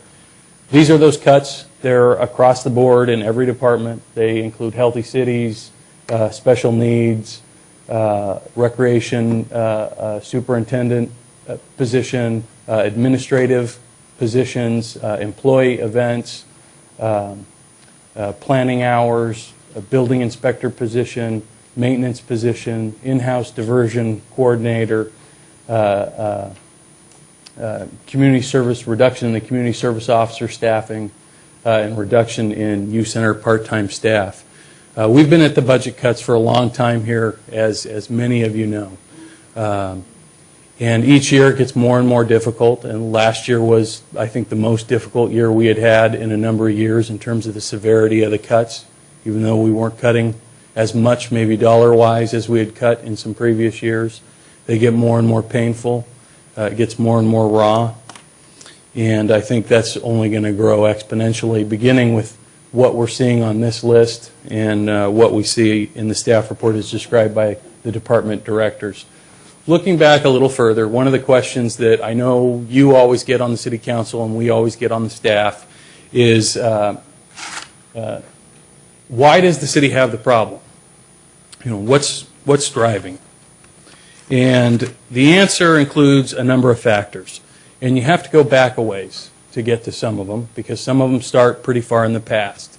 And in the 80s and the 90s, as many people in this community know, the city began to enhance some of its services, particularly in the area of recreation, with the construction of an adult community center and a youth center in the 90s, and a new library and new parks. Also during the 90s, the very early part of the 90s, the state discovered a new method of budgeting balancing its budget, and that's called rating local government funding. So in approximately 1991, as the state went through tough times, recession back then, they began to divert money from this city, the county, all other cities, to help pay its mandated education costs. And those takes from the state have grown over the years to be, in today's dollars, about $2 million of revenue that that the city back in the 80s, when it was making some of those decisions, counted on for decades, has since been transferred to the state. So that's one reason. Mr. Malpe, how many? Two reasons. How many millions? About $2 million. Okay. Per year? Per year. Right. Thank you. Over this time, too, the federal government and the state government have increasingly put demands on local government, the mandated programs that we've talked about earlier and that we're all familiar with. Clean water, cleaning up the environment, recycling, garbaging, many of the types of programs that didn't exist back then or were just in their creation and weren't typically the purview of local government. And then, of course, as the city manager talked about, we've had increased salaries and benefits over this period of time as well. And then, as everyone's aware, we're in a current economic recession that is very deep across the entire nation. The second question that we often get is, why don't other cities have this problem? And that can be a very complicated, very long, very drawn-out discussion. Not every city receives the same amount of property tax. The amounts were fixed in 1978. We receive below the average of property tax within this county, so that's one explanation of why our finances are different than some of our neighbors. Every city in the county that's San Carlos' size or larger either has passed a local tax measure to fund their services, parks and recreation, police, fire, or they have some kind of a special district that funds a portion of their services, like the Belmont Fire Protection District, funding fire services in our neighbor's jurisdiction. Despite these advantages, however, these cities are faced with difficult financial challenges, and they're looking at the full range of options right now that we're looking at. The difference in many instances is our city offers more services in some areas to its residents than some of its neighbors with fewer staff per capita. Per capita now we're staffed at about the lowest level in the county.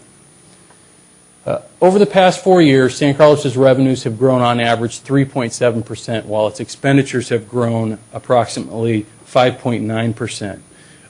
Despite significant cuts in the past in fire services, and despite significant cuts in the past in police services, the area of public safety has grown over the last 4 years.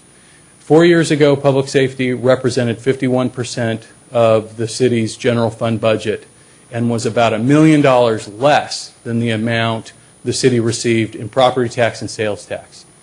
Today, in this current budget, public safety represents approximately 59% and is more than $1 million more than what we receive in property tax and sales tax from this community.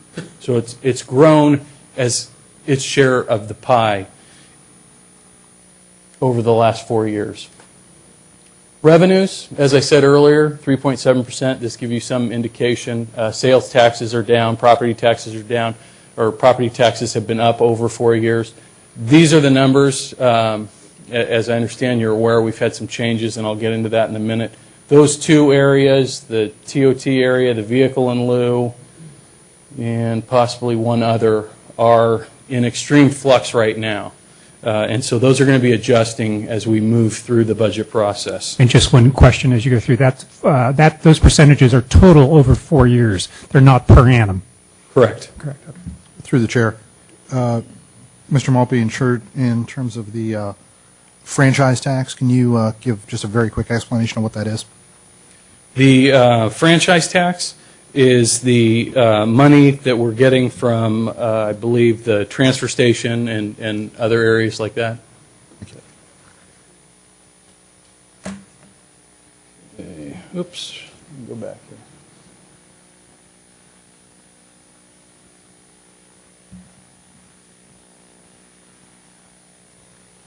On the expenditures, the 5.9%, I broke this down for you per department so that you could see, as you've made decisions on the council regarding the budget, sort of the course that has been charted, those policy decisions that you make as we implement them at the staff level has laid out a course. This is how it looks.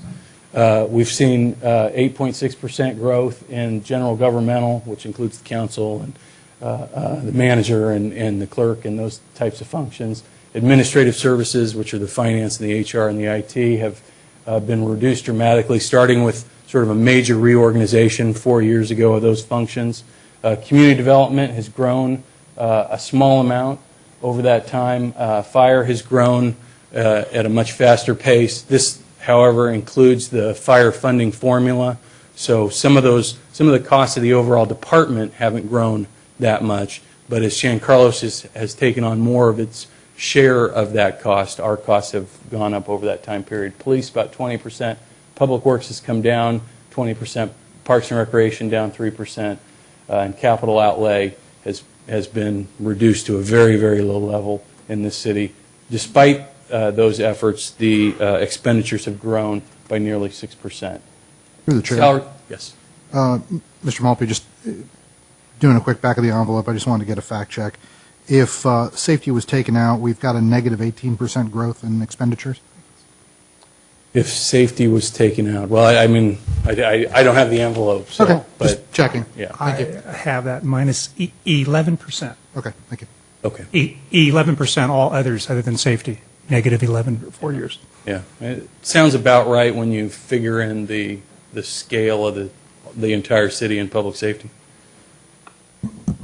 Salary and benefits, this is, sort of the same information as the expenditures broken down in a different way. The salaries and benefits are one small component of, or not small, one large component of the expenditures. And this is how it looks per department again. As you can see, one of the numbers that jumps out is the community development number. Their budget is only up 2.4%, but their salaries and benefits are up quite a bit. And that's because going back 4 years ago, a good number of the planners were contract planners through a private entity that we purchased services that professional services money, as we call it, is in a different portion of the budget than salaries and benefits. So basically the same amount of dollars that were in professional services were taken out and put into salaries and benefits. The overall budget is relatively flat, but salaries and benefits came up. Professional services came down. Fire, that's how it looks there with a footnote at the bottom that if we were paying 50-50 still for the fire department, the salaries and benefits would have grown by 15.7%. Because we're paying more, it's a inflated number because that new formula took effect during the lifespan of this analysis. Police salaries 11%, Public Works 2.2, Parks and Rec down 2.3. That gives you just another indication of the data. And then I thought it would be useful for you to see CPI index that is used in many of the city's memorandums of understanding the labor contracts and how that tracks over the same 4 period of time with revenue growth and expenditures. And you can see that our annual revenue growth over that period of time actually outperformed the CPI index. But our expenditures are almost double or a little more than double what the CPI index was here. So looking ahead, it's critical to note that this particular report is coming about 4 months earlier than we typically give it to you. This is usually material that we don't start to cover with the council until the April budget study session. So the numbers that are involved, the revenue numbers, the expenditure projections, those types of things are likely to change as we're working on it. We're still getting information from the state of California in terms of property tax and sales tax. Just Thursday and Friday, we got new information from the state through the county that our budget deficit is getting a lot bigger, a lot quicker than we anticipated. We still need to vet a lot of that data.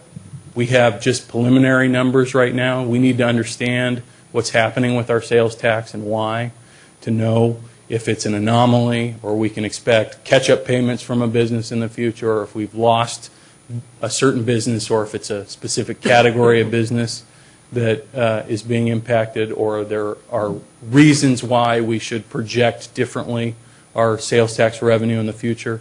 The revenue that we get from the state, from some of the games that the state has played on the triple flip where they take the city's money and give you back some other money with their other hand, have been reduced by the state, and we're going to be getting a lesser share of the vehicle license, the vehicle in lieu formulas, the money that we're getting back on the vehicle registration tax cut that took effect years ago, that was traditionally a local tax, traditionally a tax used to fund public safety, police in particular.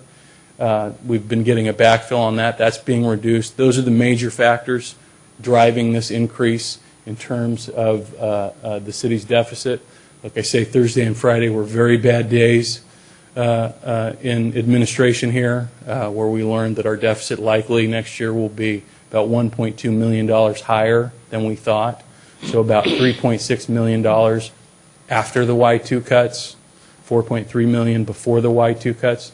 That represents an enormous portion of this city's general fund budget, 15 to 17%, depending on the impacts related to transfers and other overhead allocations. It's dramatic, that 4.3 number, when you put it all on the scale. By making the Y2 cuts now, you're bringing it down to about 12, 13%, taking a smaller bite. But that 3.6 number will be, I think, daunting to deal with for the city and the city staff. In addition, a lot of that $1 million, a lot of that $1.2 million that we're projecting, we're seeing come down in this year's revenue. It's likely that we're going to have to make some more cuts at mid-year in February. We do that every year.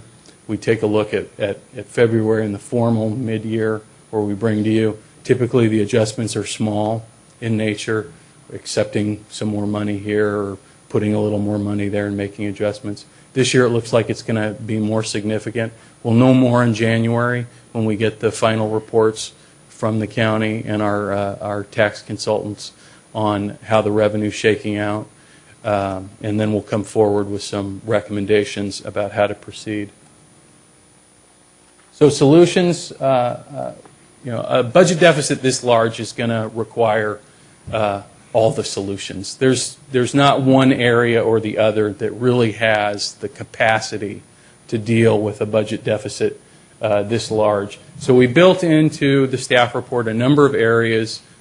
This will show you the specific recommendations by the city manager that the council can look at as tools in creating policy that will help guide the staff in preparing a budget. It would include budgeting an ERAF rebate. This is revenue that we've gotten back from the county for about the last 10 years of $700,000. City's not entitled to this revenue, but we have received it.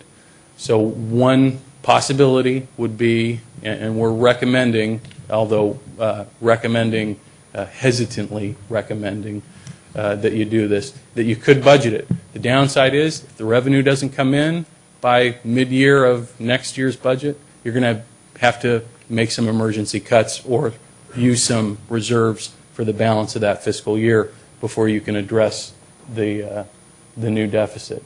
Reserves, you don't have a lot of reserves in this city. We're not likely to get any new revenue that we can use for reserves anytime soon. So you should think long and hard before you put your final financial resources into play. We think that you've got enough time right now to be able to plan and make the changes you need to bring the services in line with the revenues we've got. We've got a section in the report on retirement incentive programs that have been mentioned by the City Council as part of the strategic planning process, that there was some interest in being provided with some information there. That's one tool that we could talk about and prepare more if the council was interested. We're not recommending that at the staff level, but it's an option. There are revenue enhancements, including parking meters downtown, which you're familiar with the concept. AB 939 related to recycling fees that could be charged for a portion of people's time that work on that. Solid waste franchise fee that's been before and discussed with the council before. There's continuing to defer capital expenditures, equipment replacement costs, and Gatsby 45 in terms of putting the full amount there. We're putting in about $800,000. We need to get to about $925 to fully fund it. We could lower that amount to about $450,000, $500,000. That would be our annual pay-as-you-go amount, the minimum that we would have to pay annually.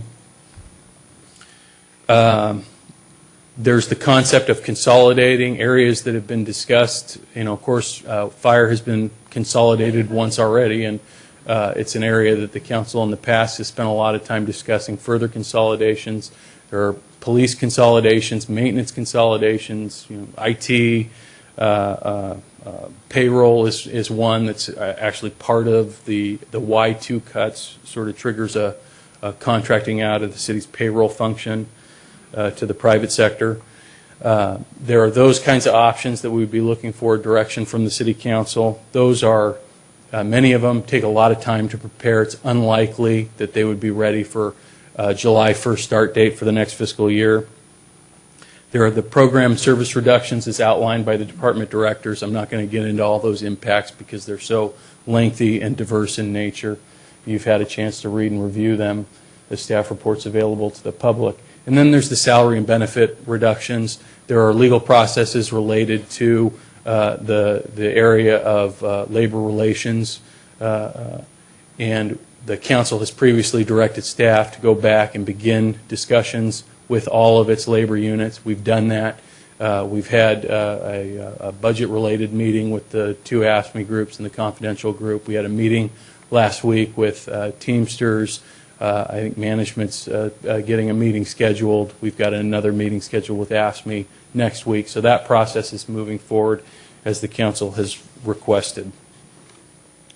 So that's my presentation. I'm happy to answer any questions to help you as you discuss this item further. Okay, so are any questions here? Start over here, Matt. Mr. Grocott? Starting with page 5 of your staff report, you mentioned under community development this number that sticks out, the 37.4%, and you said that is because of changing from contractors to employees. So is that a matter of accounting? I mean, the number, we still had to pay for contractors. Are you saying that we went up 37.4% in money out that we're spending? If you look at the chart right above it, and under community development, Sure, it shows a 2.4%. you see the 2.4%? Yes, I do. That tells you that pretty much all of that growth in the salaries and benefits was offset by a corresponding reduction in professional services. Okay. Which was where the contractor That's not was paid. as gross of a number as it appears, the 37.4. It reflects more of a operational change. That's okay. Good. That's what I was wanting to know. ERAF. What is the amount of money we have been getting back? It varies from year to year, but it ranges between 700 and I think at its height, and it hasn't been that for a couple of years now, about 900,000. 900,000. Okay. Mr. Mayor, that's something I would like to discuss later in terms of how we might approach that. And then franchise fee is from the SBWMA, right? That's the big one. I think don't we get one also with There are others. Comcast and so forth? Yeah. Yeah. But the amount that's what we used to put into capital improvement. More recently, we've been using it in the general fund. That's around 1.4 million. Well, it's actually the last few years been closer to 1.1 million that we've received, but that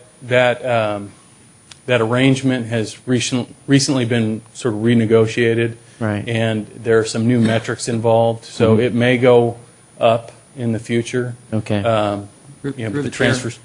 I mean, there are two different fees, and I don't want to get them confused. One is the fee that the SBWMA pays to the city, which Councilmember Grocott is referring to, which is the 1.1 million, plus or minus, that we historically, and this is before my tenure with the city, at one time apparently put monies from that into the infrastructure fund. Since I've been here, and I think even before I got here, we've now used that to balance the budget and have not put those monies in the infrastructure fund. But there also is a franchise fee that is charged for the service collector who collects the garbage in town.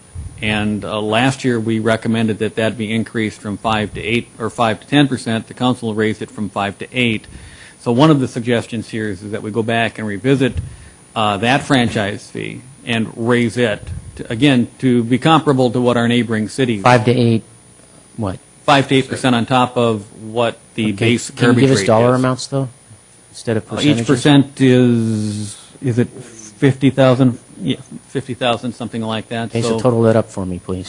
2%, well, 8% would be 400,000, thereabouts. So 2% increase would be about 95 to 100,000. Some cities, I think, are as high as 13 or 15%. But Currently, it's around 400,000.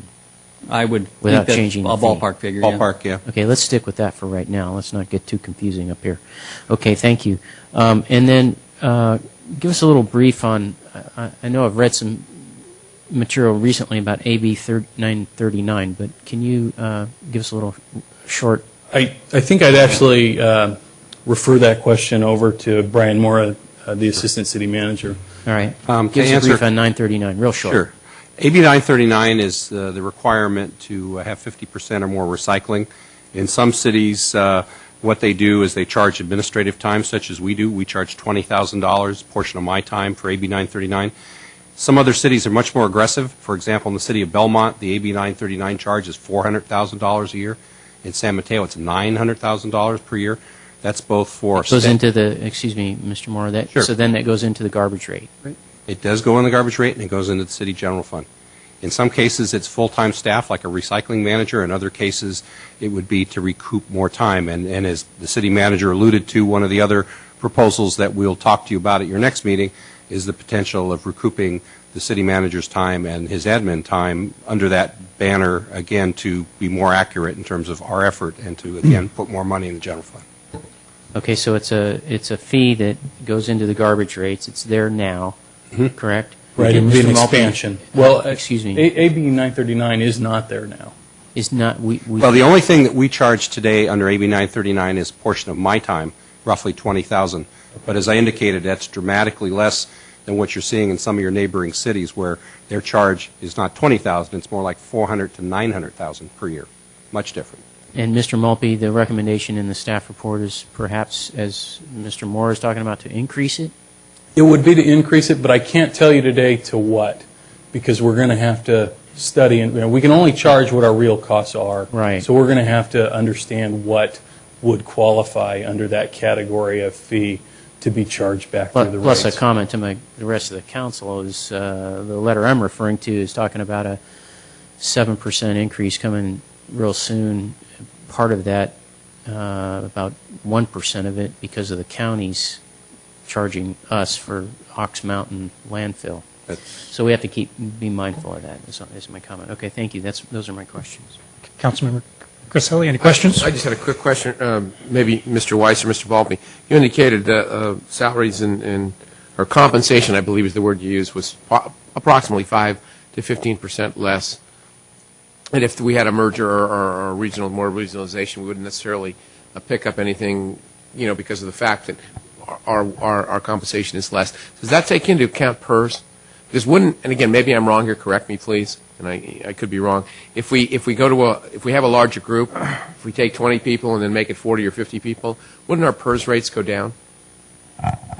Wouldn't that compensate for some of that salary differential? I'm not sure that that's the case, because I know, that's why I'm asking the question. Yeah, we'd have to study that with PERS. I think it depends upon the nature of the employees, how close they are to retirement, and whether or not it puts you over a certain number of employees that might put you into a different pool. And I believe the number there is 100. So if you get over a certain size, then it does affect. So we'd have to study that further. But I think that could be a mitigating point if you get to a large enough group. If there is a number, our PERS rate could come down, thereby somewhat mitigating the 5 to 15%. I guess it's theoretically possible. What I've looked at is salary survey data that would compare us with the cities of Belmont, Redwood City, San Mateo, for example. And with fire, as another example, to offset the savings that you might get from any large pooling of PERS, generally, historically, as I understand it, the compensation there has been driven partially by survey data that would suggest that if you're a larger organization, you're compared with other large organizations, which tend to have higher salaries yet than what smaller organizations have. And so where maybe there's some efficiencies, like I say, the data would suggest that the larger organizations are actually paying much, much more than the small organizations are. And so if you were trying to keep both fire stations open, for example, and contracting with Redwood City and San Mateo, they have to recover their base salary costs, plus they're going to charge an overhead. And our experience has been, when we looked at that previously, is that those more than offset the cost of the Belmont San Carlos Fire Department providing that service unto themselves. The generic savings that we experienced previously was with our discussions with CAL FIRE. Okay, well, I just had to ask that question because there are lots of moving parts to this, and with PERS and the benefits, I mean, like you say, compensation includes not only salary, but obviously benefits too, and it makes a big difference on the numbers, so thank you. Questions? Councilmember Klein? No, it's a pretty straightforward report. Thank you for staff for putting this together. I'm ready to discuss. I'm ready to hear from the public personally. Yeah. We're close to that. No, I'll pass it this time. Okay. So, two questions. Kind of start the same way that Councilmember Griselli started. Mr. Weiss, you mentioned, again, this 5 to 15% salary that we're lower than other cities. We compare ourselves to the 20 cities in San Mateo County. I've confirmed that that's pretty much the case. The issue, though, is there's a lot going on this past 6 months to 12 months, and a lot's going to go on in the next couple years. So, two-part question. I think the first part's easy. The second part of the question is really difficult. But the first part is, do we feel that salaries and benefits will be in a decline over a year to two, which if we do some consolidations or joining or merging, do the average for other cities catch up to us, or maybe the term is catch down to us because of the economy and factors and, again, all this stuff coming down? And second part of the question, if that is the case, because we've been aggressive with our two-tier program and reducing some benefits and now slightly behind on some salaries, that at what point in time, how long would it take the other cities to get close to where we to where we are now, or will we always be behind? I don't know, maybe Jeff can help me, but I'm not aware of other cities that have actually reduced compensation for existing employees beyond what the city of San Carlos has already done. What's happened, whereas 3 or 4 years ago we made an effort, and I think our unstated policy was to try to pay an average salary in San Carlos. That way, we knew we had fewer employees. We knew that we had to do better with what we had. Mm-hmm. But I think we strove. We were always playing catch up, but I think we were trying to pay what amounted to an average salary. And now when we look at the data, we're paying 5 to 15% less, which would seem to suggest that other cities are or have continued to pay a little bit more, whereas San Carlos has paid a very little bit more, and actually have paired benefits not only for future employees. They've been tiered pretty much across the board, but there have been reductions in pay for performance, in sharing of medical costs and other areas where actual reductions have been imposed upon the city's employees. Mm-hmm. Whereas I don't think other cities have across the board experienced those same kinds of reductions. Okay. So your overall assessment is there will continue to be a gap. There will be no change over the next year or two. Okay. And my last, just a point, just a different viewpoint, and actually agreeing with Mr. Weiss's comment that I think larger organizations generally do pay more. But I think the other half of the equation in industry and manufacturing and service organizations, these large organizations do drive pricing down and costs down. And the main three reasons for that is quality, investments in information technology and capital, and third, just overall process improvements. So I think it's actually becomes much closer to the same. They do pay more, but they get more bang for their buck. And we could look at some large manufacturing companies. There's basically one place in the world that makes light bulbs. That's it. Because the volume is so high, the process is so perfect, the quality is there, and the cost structure is down. And that's kind of if that's a good example, it's an exaggeration of a manufacturing process. But I do want to talk about, I think there can be some benefits. We're a small company here. We have 110 employees. There could be some benefits in larger, but I think when you do pay more, there are offsets that you strive for to continue to get your quality and your costs down. Just my opinion on that. So any other questions? I would like to hear from the public. Mr. Royce, just Councilmember a point of how you want to run this. Sure. Mostly questions from council. I want to go to public comment and then discussion with council.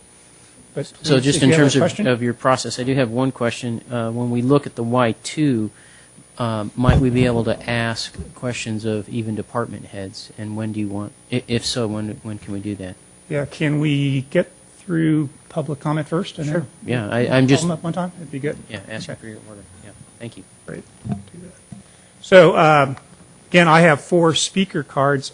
We welcome anybody who would like to speak can fill out a speaker card, bring it up to either corner of the table would be fine. And as these speakers are speaking, if you feel the urge based on something they said and you want to speak, please come up. We could always get a card after you speak. When you do come up, if you could identify yourself, name, and where you live. And I'll start here with Scott King, and after Scott will be Joseph Caprioni. So, Joseph, if you could kind of get in the queue and maybe come up to the front row and be ready to go, that'd be great. Officer King, it's a pleasure. How are you? And thank you for your letter of a few weeks ago, a week ago. Well, my name is Scott King, and for those of you who don't know me, I'm a resident. I've been a resident for about 15 years in San Carlos, and I'm a police officer, and I've been working here for 20 years as a police officer. Like you said, I am the one who sent you that 6-page letter because I thought it was important that you see actually specifically what are some of the duties and some of the things that we do here. But today I'm speaking about one topic only because I only have a couple minutes, and this topic is about the potential loss of 2 or more police officer positions. As of last Saturday, I'm the most senior patrol officer in the San Carlos Police Department. Officer Alex Voget just retired after 27 years. And because I'm the most senior officer, I felt like it was necessary to come up and give a 2-minute account of what I'm opposed to the police budget cuts. 2 weeks before Alex Voget retired, another officer, Officer Bedolla, was promoted to sergeant. So not only did we lose Officer Voget last Saturday in the patrol function, we lost now Sergeant Bedolla as a patrol officer. So in a 2-week period, we lost 2 positions in the patrol force. These are people who actually work the street, who answer calls. So 2 in a department of about 16 patrol officers who actually patrol, that's actually quite a bit. The chief has stated that most likely he will not be able to fill these 2 vacancies due to budget cuts. And if he did fill them, that most likely it's a good possibility they could get laid off in July. So in a department this size, losing 2 positions, and like I said, that 2-week period, it's a big loss. And I don't have the time to go into the amount of positions that we've lost in the recent years, but I will give you just a summary. 2 sergeants and many officer positions, at least 3, that we haven't filled because of budget cuts. I understand there is a budget problem. There's no doubt. I understand that. So what I'm asking for is from the City Council and the City Administration to work together to find another solution so we don't have to cut the officers who actually work the street, and there's many reasons for this. We respond to your houses. We respond to each other's cover calls. It's a safety issue, and we want to be professional police officers. We all are professional police officers, but it's hard to do our job if there's only 3 of us or 2 of us out there working, and it entails 5 or 6 other officers. So I think it's really important to keep that in mind. One last thing is I am not a speaker. I don't stand up in front of people. It makes me very nervous. I don't do this. But again, I felt it was very important for me to get up and explain that it is vital that we minimize the police budget cuts. We need every CSO, PST, police officer, sergeant out there right now because we are at a bare minimum. In my 20 years experience, this is the worst we've had it. So actually it might have been a little worse, but we got our staffing back up and now we're trying to cut again. So that's all I wanted to say. Thank you for your time. Thank you, and thank you for doing a great job and being so calm, appearance-wise, about it. Thank you. Through the chair.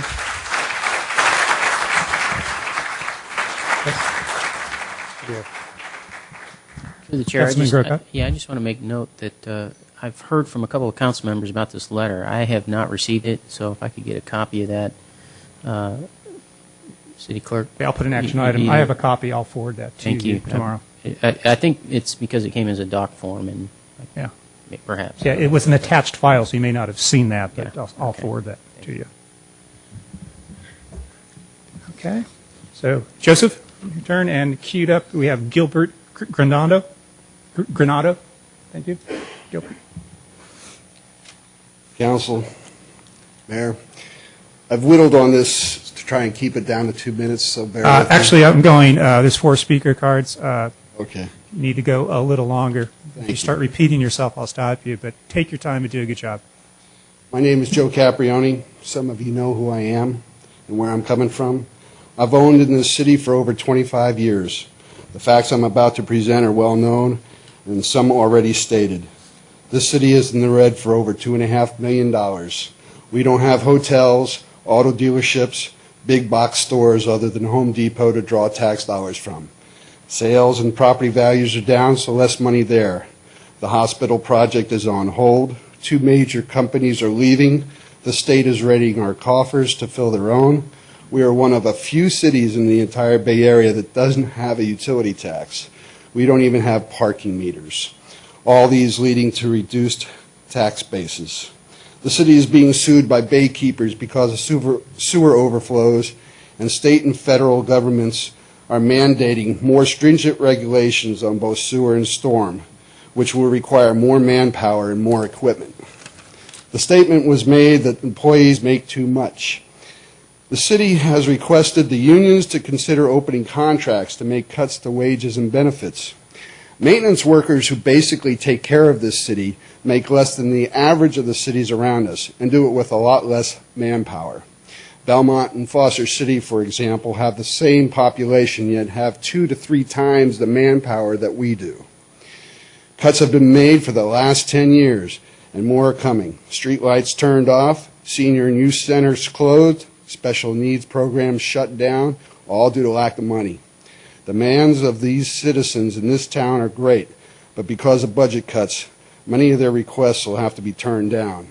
Had Measure U passed, the city would have kept the programs and services going with minimal impact to the citizens. The council was well aware of what would happen if it didn't pass. So with all this said, I have one question, and especially for you, Mr. Grocott. Explain to me the rest of the citizens, what is your plan to fix this budget problem now that Measure U has failed? So I just want to clarify, the questions should be addressed to City Council, so it'll be up to us if we decide. I understand to answer that. Thank you. But one member of this council fought against something that would have helped save this city from the problems that it's having right now. That's why I was directed to him. Okay, but we will accept that. Thank you very, very much.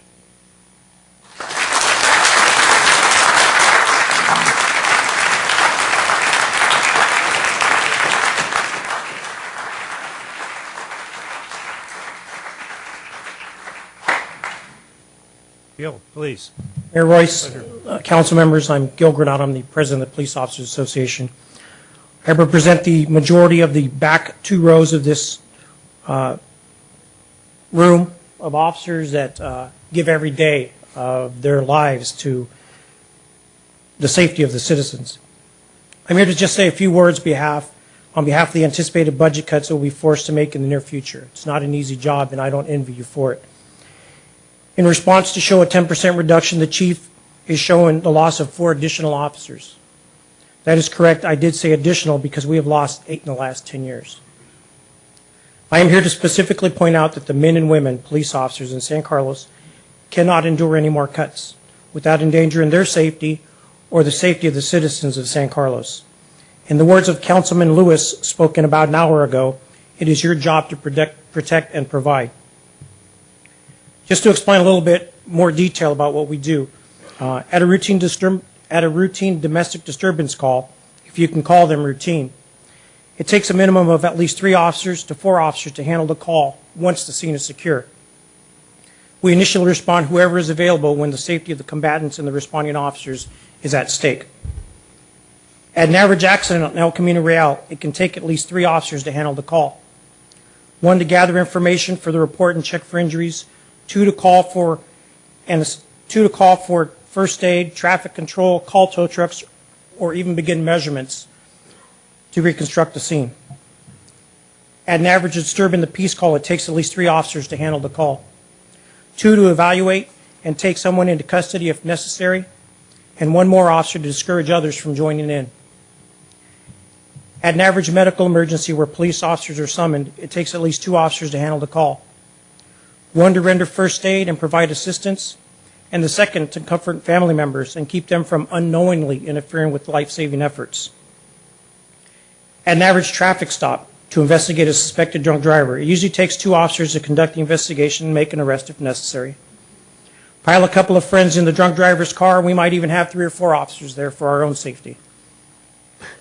In the chief's recommendations, or his report, he stated that staffing levels were dropped to 2 and 1, and that means 1 supervisor and 2 patrol officers per shift on any given day or night.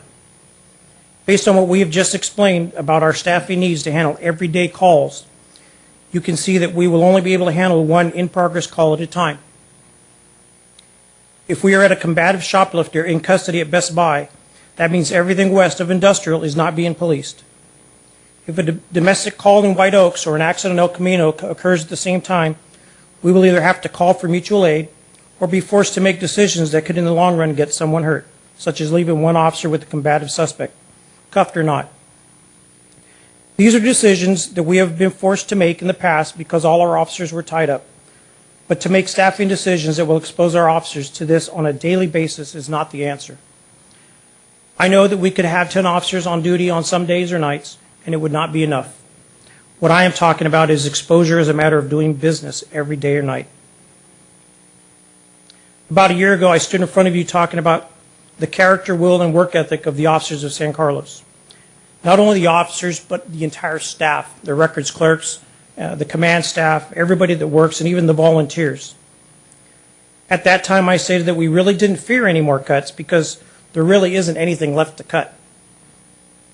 Now, I feel I need to qualify that statement.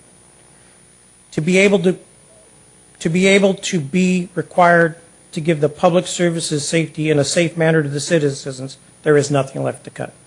So, Gil, if you could start to wrap up here. Yes. The chief and I have both stated that our officers are the finest in the county. I have often heard the chief say we do more with less. Our officers do what is necessary, compensation or not, to get the job done. How much longer can this go on? I leave you with the challenge. Get to know the officers, get to know the records clerks, get to know the administrative personnel in the department. Go on ride-alongs with the men and women of the police department, not just one, but maybe 1 at night during the weekend and 1 at day during the week when our services are in high demand. See what it takes to provide the service we provide on an everyday call, and ask yourself this.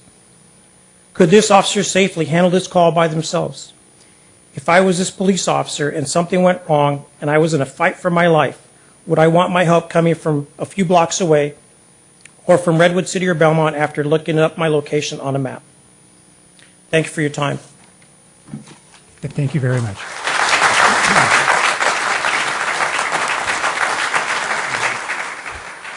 We have Ken Castle.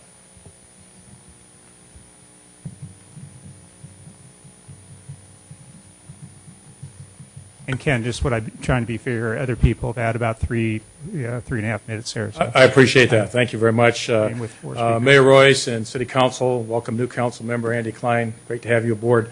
My name is Ken Castle. I'm a resident of White Oaks in San Carlos. I'm going to try to digest a little bit of a lengthy email letter that I sent to all of you this evening. I'm not going to read it verbatim. I'm going to touch on some highlights. As all of you know, about 8 months ago, we created a neighborhood watch group in White Oaks, probably the largest organization of its kind in San Carlos. We basically stepped up, organized ourselves, got great cooperation from the police department and the public works department. We have signs up, we have block captains, we have a wonderful organization. What worries us is when we look at these scenarios with 10 and 20% cutbacks, what if somebody sees a burglar breaking into someone's house and calls the police department and they don't have anyone to send?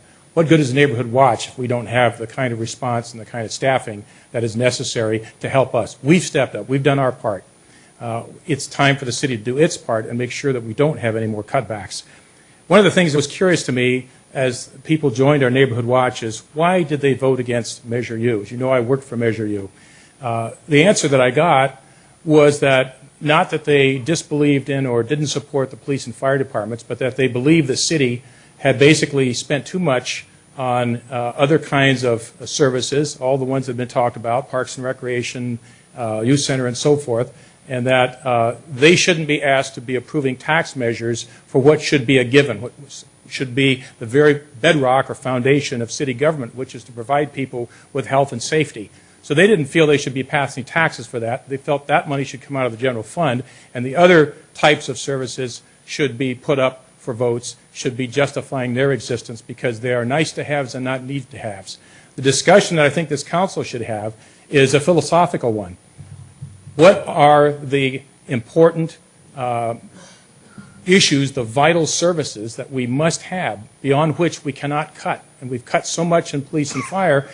These numbers up here are not just numbers. They represent men and women who are out working on our behalf, who are saving lives. Minutes mean lives. If people can't be reached in minutes because we closed the fire station, because they're having a heart attack, and that time is doubled or tripled, we're not saving lives. We're putting people in danger.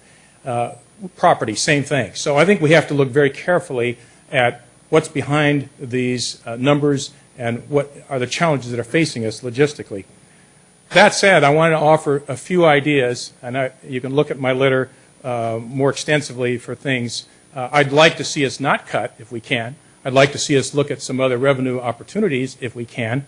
I'd say one of them, parking meters should be just a slam dunk. Everybody's talked about it now. Every other city in the county has parking meters. I wouldn't emulate what Redwood City has right now because it's not working, but it certainly is a new revenue source that would be relatively painless. I think we should definitely move ahead with that. I think we ought to consider creating an Adopt a Park program for people who use the parks, for fields and youth sports and whatever. Give people the opportunity to step up, adopt a park, and create fundraisers for it. People here are very motivated to form community organizations to step up and help if they're asked. And I think that's something we could look into. I definitely think we ought to look at a consolidation with Belmont. I'm not convinced that the salary differential would offset the savings that might occur from efficiencies and management. We'd have our own dispatch center back. We wouldn't have to contract with Menlo Park. I'd like to see these numbers more and look at that closely. I think we really need to ask the private sector to take over the costs of these major events that we have. And I think that the merchants and I think people that are close to these events, hometown days, the Hot Harvest Nights, other things, these people will step up. One more minute? Okay. Yes. I think that we need to look at perhaps creating a measure that would be focused on parks and recreation rather than public safety. I'd like to see us take public safety cutbacks off the agenda, off the discussion, and look at where we can find additional revenues. And I think that other cities have proven that people will step up and vote for parks and recreation measures. That might allow us to not only save our budget, but perhaps even create additional projects. I also think that we need to be sending the right message to people. We've spent $250,000 putting street corner ramp improvements in, much of them in my neighborhood, when in fact we haven't tackled the flooding problems that have been vexing people for 20 years. This is a disconnect. It sends the wrong message to people. It takes city staff to supervise these projects, and even though it's federal stimulus money, it's still taxpayer dollars. We still need to deal with the infrastructure problems that are causing real problems, difficulty with our city services. Anyway, I would encourage the city to look more outside to the community, to be more proactive, to get a thought process of asking people to support projects that they like and to take the leadership to do that. Thank you very much. Okay. Thank you.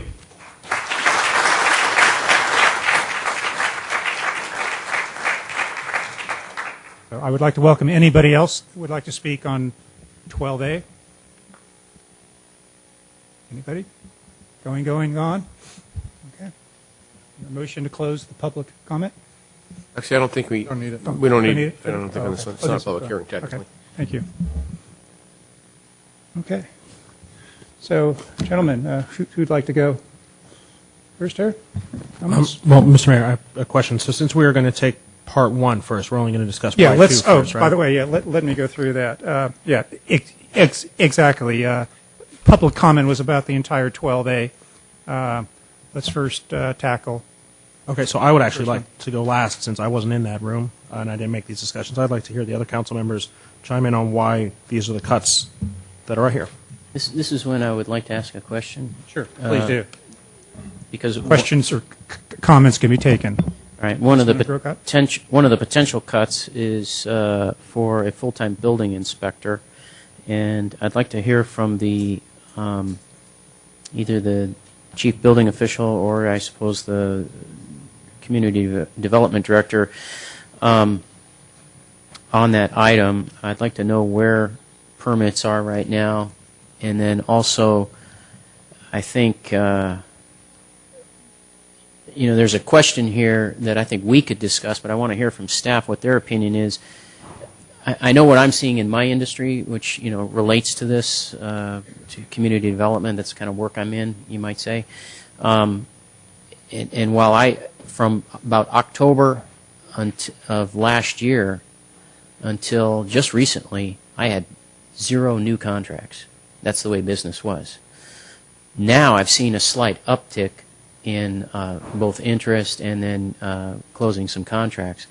That tells me that what's happening in the industry is people are at least getting used to, part of the there were 2 things playing a role: difficulty in getting loans, and then just the uncertainty of the new administration coming in, and the economic matters, so forth. And I think at least one thing that people have gotten used to a little commentary before I go to the question. What I see happening is people at least getting used to the political climate and the new administration. They feel a little bit more comfortable on making some moves, and so things are moving on. So the question I have for Mr. Valley is, first, where are we currently on permits and the level of numbers of projects and so forth? And if I'm correct, if we're seeing some kind of, even if it's a small upswing, where would it put you to lose this person versus keeping them on board and hopefully catching up with the economy? Okay, I can answer that. Good evening, Mr. Mayor and members of council. Chris Valley, building official. With regard to number of permits, we're pretty much on par for last year, within about a week or so. Where the big difference lies is in the valuation of those permits.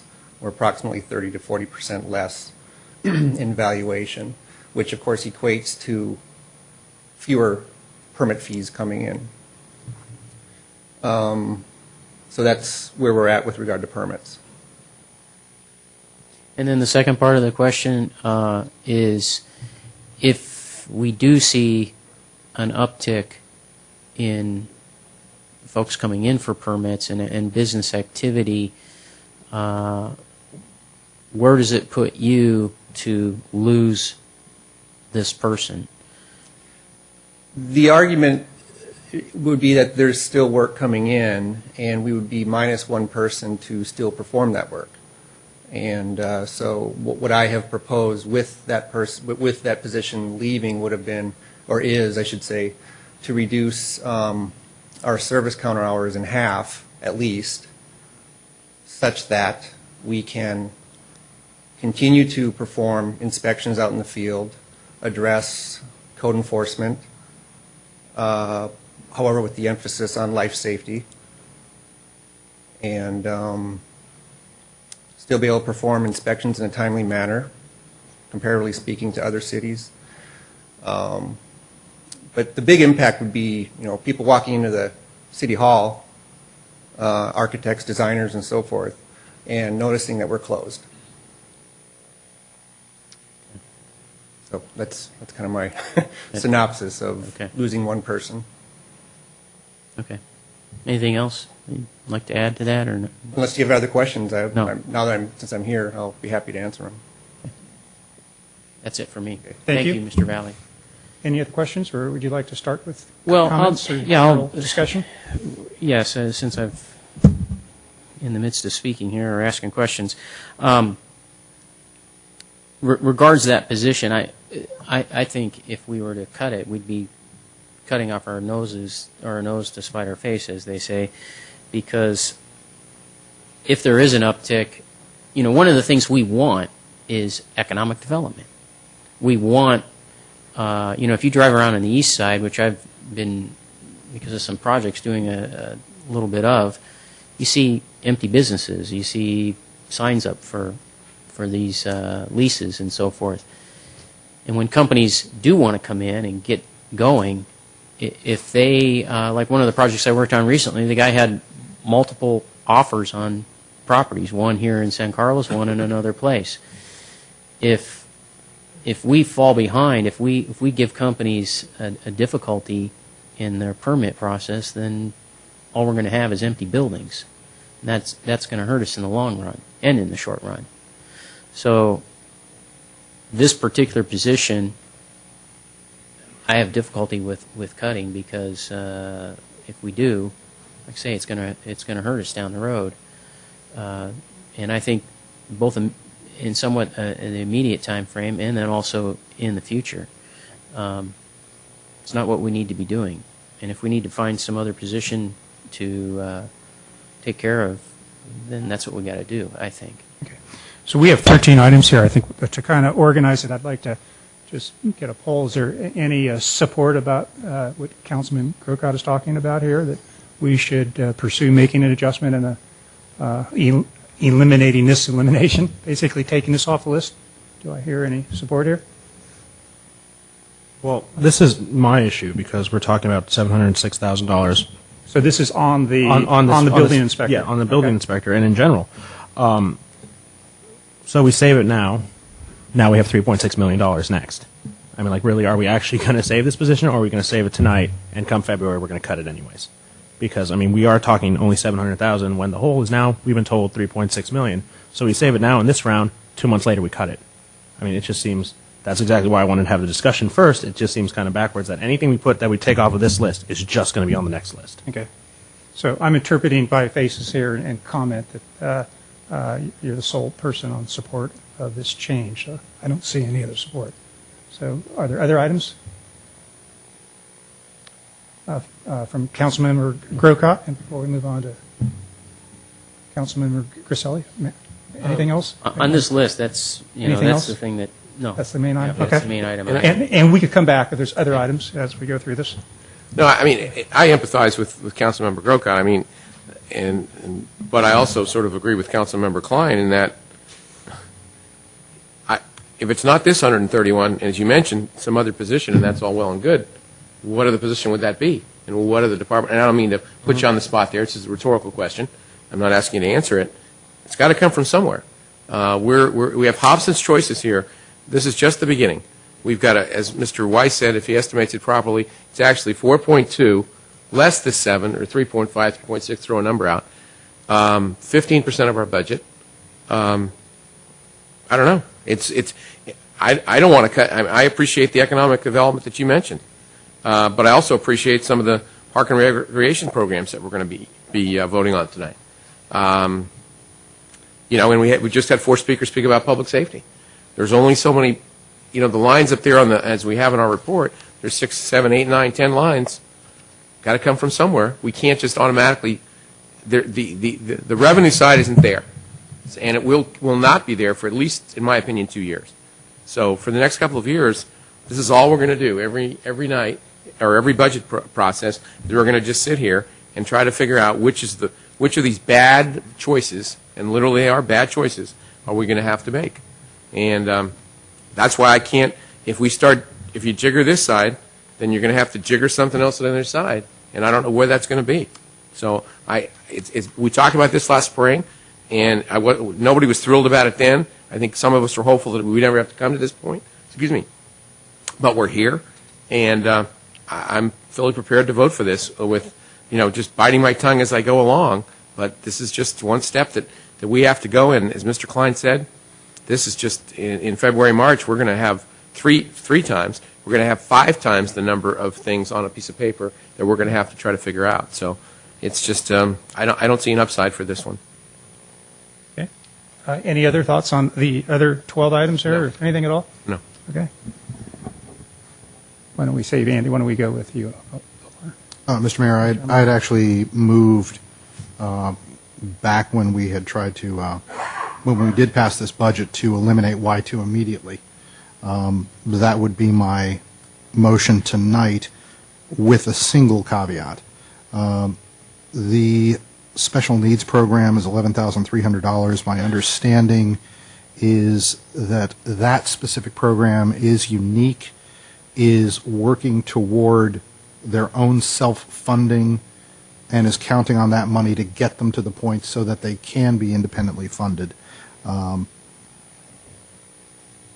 If the only way to get all of these cuts done faster is to put that in, I would reluctantly support it, but I would rather keep that $11,000 in and give special needs a chance to get self-sufficient. But past that, I would be happy to support accelerating these cuts from June 30th to as quickly as January 30th. I would also want to make one general comment. There are a number of people here tonight who serve the citizens of San Carlos in uniform, and there are a number who do not, who serve in regular clothes, and everybody is a dedicated employee. What we are facing is not a question of your professionalism or how valuable your job is to the citizens or how much we care about what you do. But this is a very, very dark part of winter, and we have the most unpopular cuts we're going to get. Please understand, you're valuable and you are professionals. And to date, everybody in San Carlos has acted as such. Okay, so with that, again, I would like to get some comments from council. I understand the proposal is here to basically pull the trigger on these 13 items, but the timing would be different. It would be accelerated 5 months from June 30th to January 30th of 2010. Through the chair? Through the chair. I'm sorry. Go ahead. Did I articulate that properly? That would be something I would support. You would support. And I would make a motion based on consensus. Okay. What are your feelings on that? Andy, you want to start on that one? We'll get you going on one here. Okay. Well, I haven't really got to chime in yet. No, but on the yeah, specific no, item. on the specific What are your of thoughts? moving it up. No. I mean, we're going to cut, and we're going to cut fast. It's really not going to save us that much money. But these are people. It is hard. You have to find jobs. These are also some programs that we're going to have to try to find another home for. So if we do it in 30 days, while it will make a bigger impact and will make a bigger splash, I get that, and I respect that. But no. I mean, if we're going to do it, let's do it in June. That was the plan originally. It's a shame we waited until December to talk about this, but I know we were hoping for a revenue measure. But even if the revenue measure had passed, as now we're in a bigger hole, these cuts would still be here. So I think let's stick to the original plan. Okay. Mr. Mayor. Mr. Grocott, your comments? If I could respond. The one reason I would push an acceleration. Number one, we know these cuts are going to happen. But number two, these cuts were funded very specifically by a transfer from reserves. We have seen staff recommendation to say don't touch reserves any further. We are not going to get more money in the reserves. I think, to some extent, this is ripping off a Band-Aid. It's going to hurt, but I'd rather rip the thing off now than continue to drain reserves on programs we know we're going to cut. And I mean, through the chair, I completely respect that, and I understand that. I'll meet you in the middle. But Let's get some other thoughts here, and then we'll talk a little more. Mr. Grocott, thoughts on this item? Yes, if we're going to accelerate, as is being talked about, then I would like to accelerate and move forward into some of these other departments and recommendations that we find later in 12A2, because there's a position in here that's recommended for cutting, which, heck, if we did that, at least for the time being, what would happen to these other programs or some of these other cuts, they wouldn't necessarily have to happen, at least not right away. Okay, but I would like to get our discussion to the 13 items, specifically our Y2 cuts, if we could have that other discussion in the Right, but second part. Mr. Grisilli said, well, where are you going to cut if you're not going to cut here? And I suggested there might be, even in my comments, I suggested there might be other areas to cut, and they're in this list. Sure, but we have agreed already to go through the 12A1 first. I'd like to stay with that agenda, if we could. I think it makes it a lot simpler. No, I don't support Mr. Ahmad, or Vice Mayor Ahmad's comment. I think as much as these are bad choices that we have to make, I think we have to make them in an orderly fashion. Last spring, we voted to keep this on a June 30th thing, and I respect his comment that it literally is coming out of reserves. We took $675,000 out of reserves, and just about matches up, to be quite honest. But I don't believe in a situation where you have literally lives at stake here, so to speak. I believe that it's only fair, considering the situation we have to go through, to give the 5 to 6 months notice, which I think in the way this economy is a much fairer way to go than some of the things that I've seen out in the world today, with people just getting chopped up. And again, I voted for it last spring for June 30th. I'm going to continue to vote for it June 30th. So I'd like to ask our city manager, Mark Weiss, a question here. And it's kind of based on my experience with business cycles and cycles where you're hiring like crazy and then you're also laying off. And we know what cycle we're going through here. I think we need to focus on two items here. One is to manage the business within affordability, within budget, a balanced budget, and look at reserves and all those types of business decisions, financial decisions we make. And the second half, which is as important, is we need to be very fair to our employees. I talked earlier about the first 84 years, or the last 30 years that you've worked. It's very, very important to treat your people very well. Is there a solution somewhere in the middle? And what might be a middle solution is to go with a January 30th, but split the apple in two and provide a severance of whatever that is, a 2.5-month, 3-month salary. The one question more to you is what helps, well, first of all, is it fair to employees? And because they've had 5 or 6 months notice since our June meeting, they're getting some extra pay. They start looking for a new job sooner. But I'm also very interested in the climate, the mood, the tension of City Hall.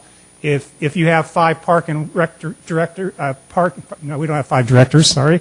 If we have 5 park and rec maintenance workers and 4 of them have their job and one knows that he or she is going to be gone on June 30th, you know, what does that do with the morale and the tension and so forth? So could we move faster and yet be very fair and pay him severance?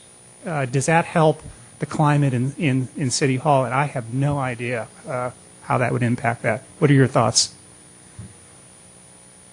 Boy, there's a lot there. Yeah. But it's trying to address. I think we outlined a plan when we approved the budget. Staff's recommendation is that we stay with that plan and implement this June 30th as we recommended, not only with respect to the affected employees, but as importantly with respect to the affected programs. Special needs, for example, as Councilmember Ahmad mentioned, the people that have children in that program will be looking for alternative placement and or alternative ways for that program to be saved. We've outlined a plan to the community. We've outlined a plan for the employees. I think we should honor that plan, and I think we should implement it accordingly.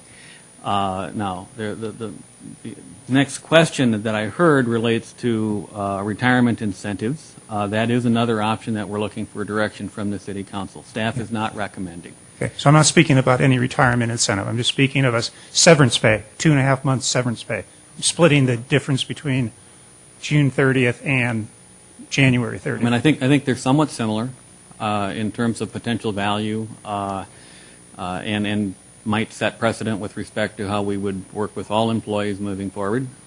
We'd want to cost that out. We'd want to meet with labor on those issues.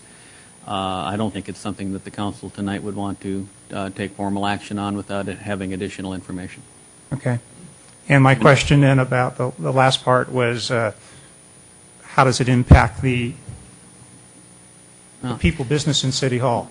I mean, I think unquestionably there's tension, there's uncertainty, there's some anger with respect to a lot of the issues. You heard some of it, I think, tonight at the podium, frustration. And I think all of that's there. I think the best thing we can do is to move forward in a judicious, thoughtful, and yet firm manner to ensure that we adopt a budget in a studied fashion that allows us to balance our expenditures with what our revenues are. I mean, I think the way that you do that is you enact this, which was part of a studied budget process a year ago, and I think the way that you take the next step is you go through that same studied budget process to adopt a new budget for next fiscal year as quickly as we can. And when we go through the same process that we've done historically to make reductions, they'll be more severe this time. It may take more meetings and more effort for us because the impacts will be that much more serious, and it will affect more employees and it'll affect more programs.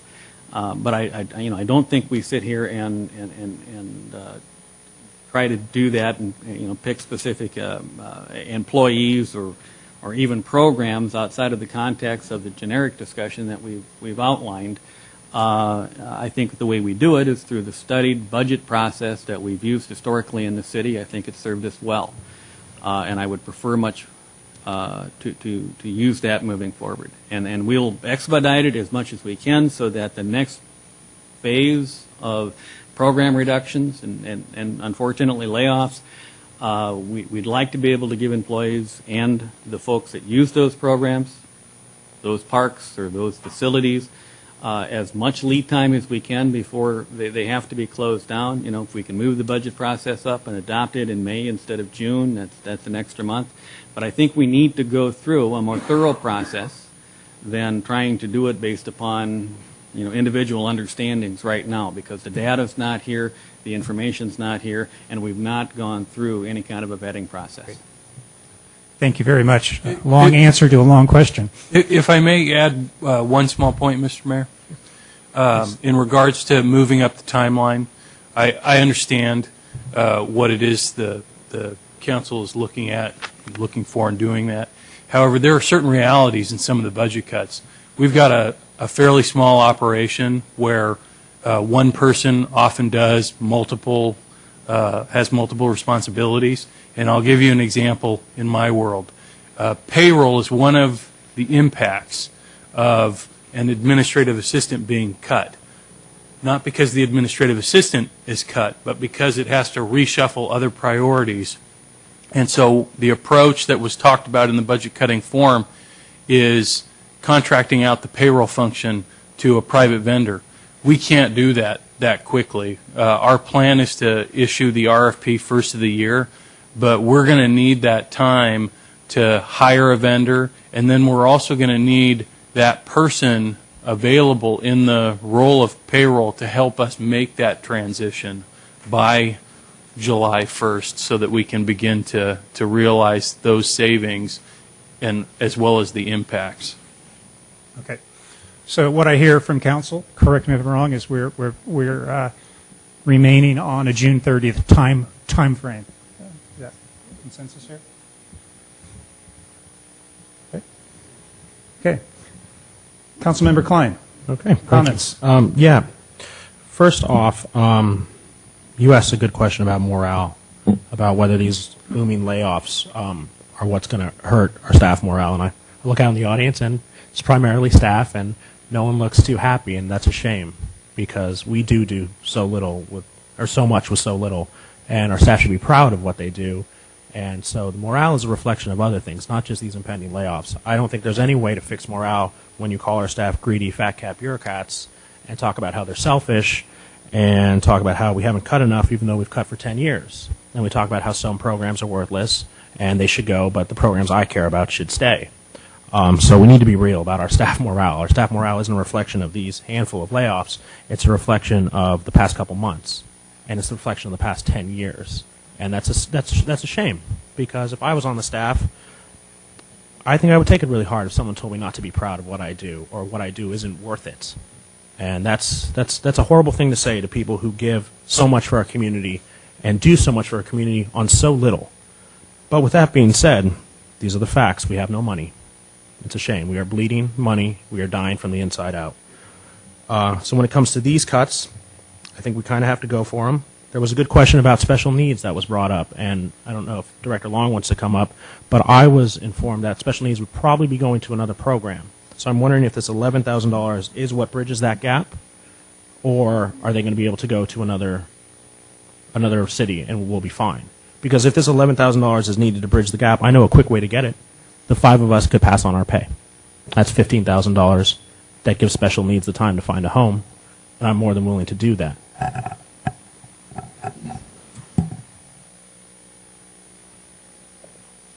Good evening, Doug Long, Parks and Recreation Director.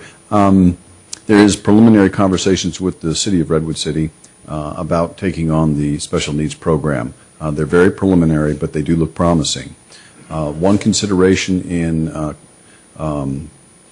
electing to keep the program and the bridging the gap is, of course, allowing the participants to have enough time to find alternate programming.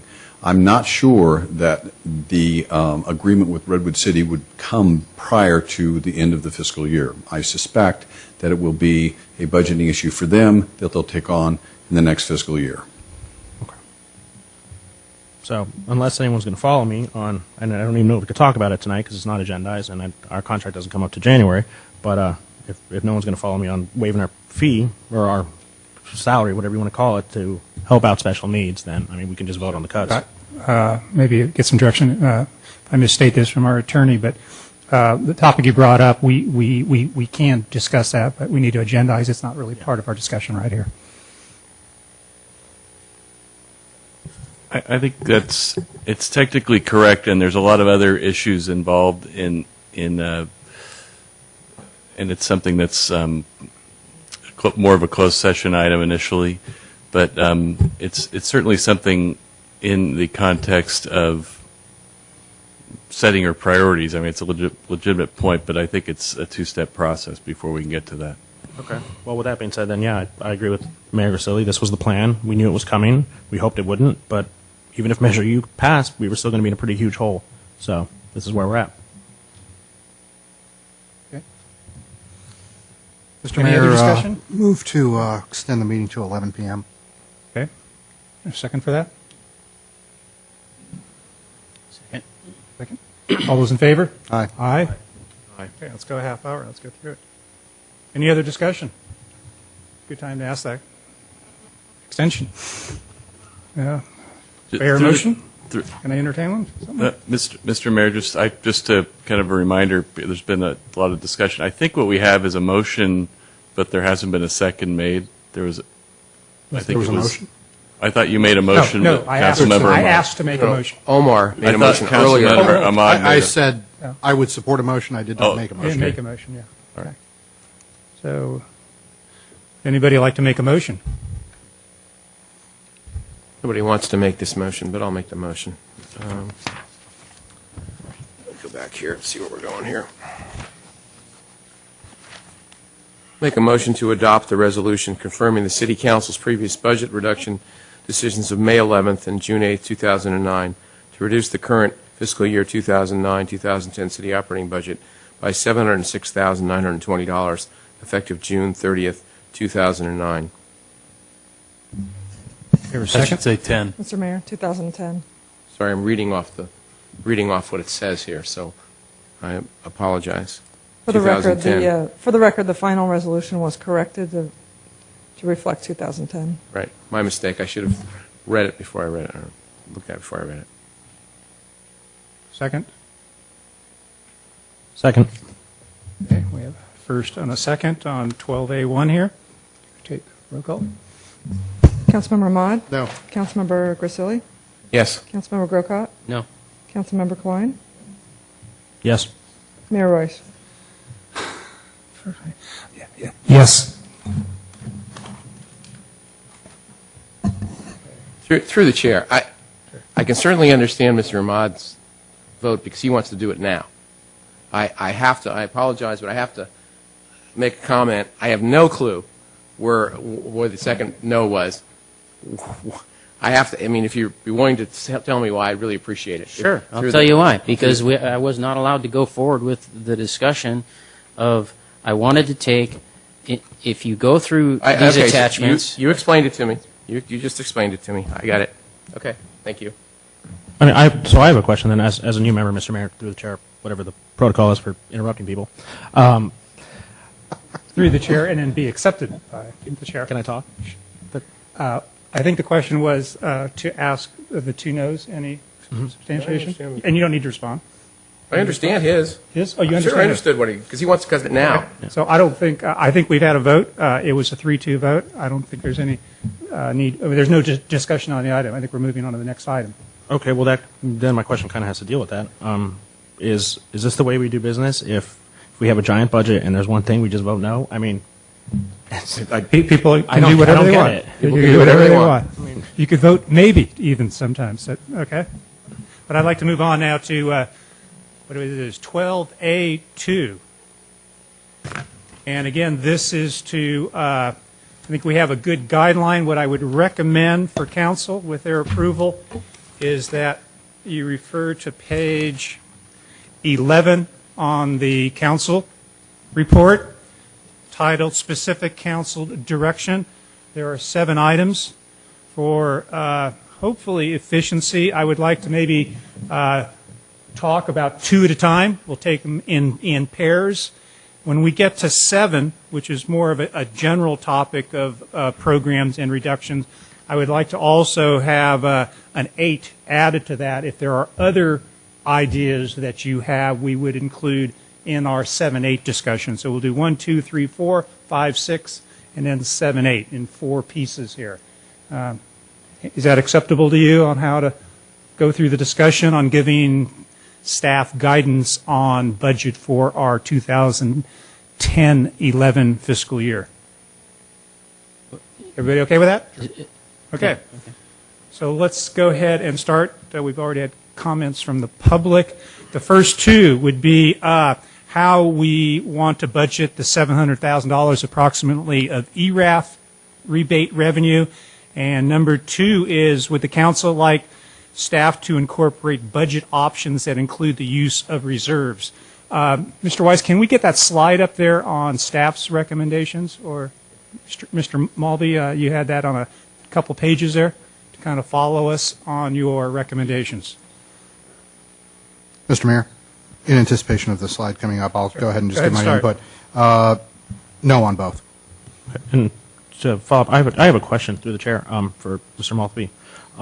With the ERAF rebate, we've been getting it for a long time now.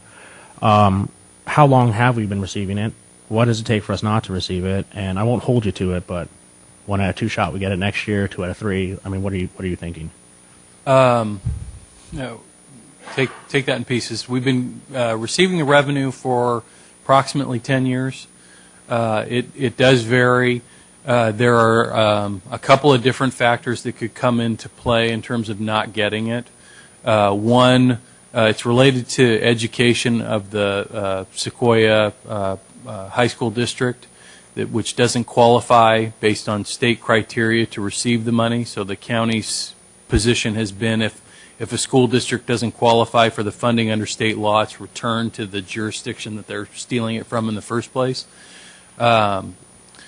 The district could qualify. I think that's unlikely. Beyond that, there's no obligation of the county to return the money to the city. Not every county in the state does that. It's been the policy of the county of San Mateo County to do that.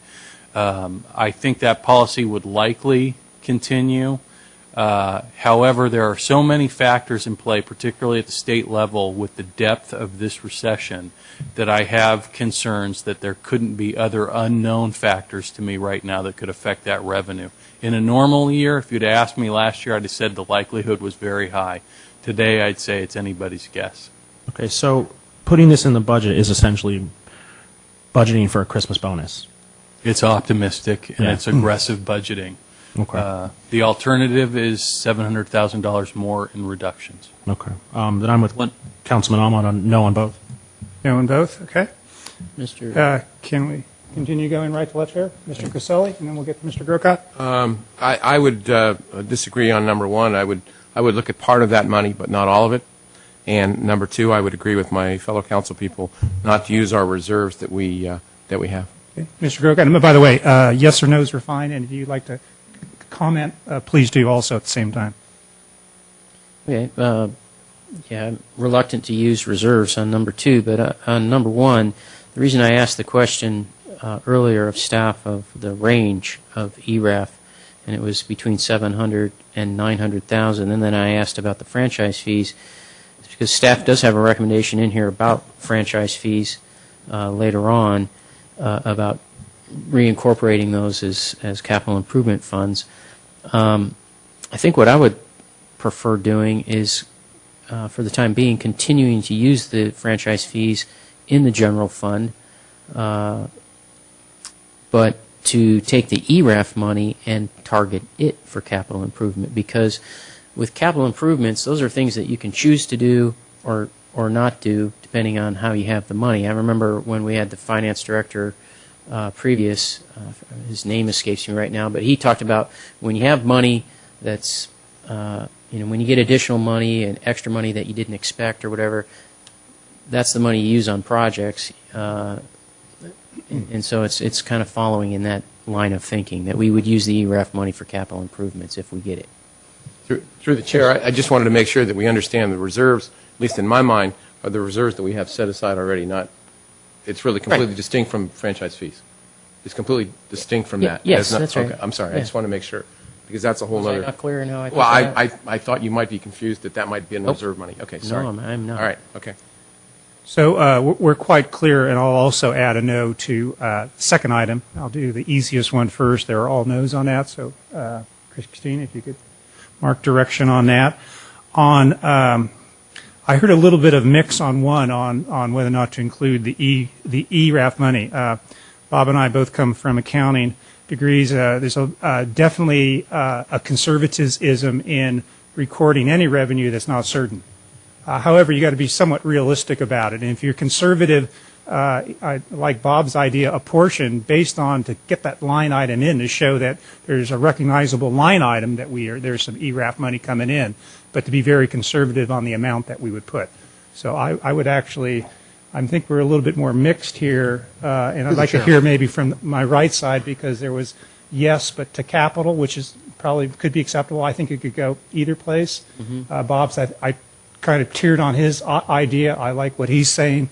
Do we have consensus on the right here? If I may, real quick, Mr. Mayor, I just want to reinforce Councilmember Grocot's point. That was, in fact, what we had intended at the staff level, to, if you budget that ERAF money, that we would put that in place of all or some portion of money to capital funding, because there's more of a delay in capital projects. If the money didn't come in, it would be less painful to further delay or cancel a project than it would be to try to react to operations. So thank you for mentioning that, Councilman. Okay. You're welcome. So just getting back here where we started, Mr. Mayor, what do you guys think of? Regardless of which bucket you would decide to budget this in, one point to recognize is that the League of Cities right now is starting its seventh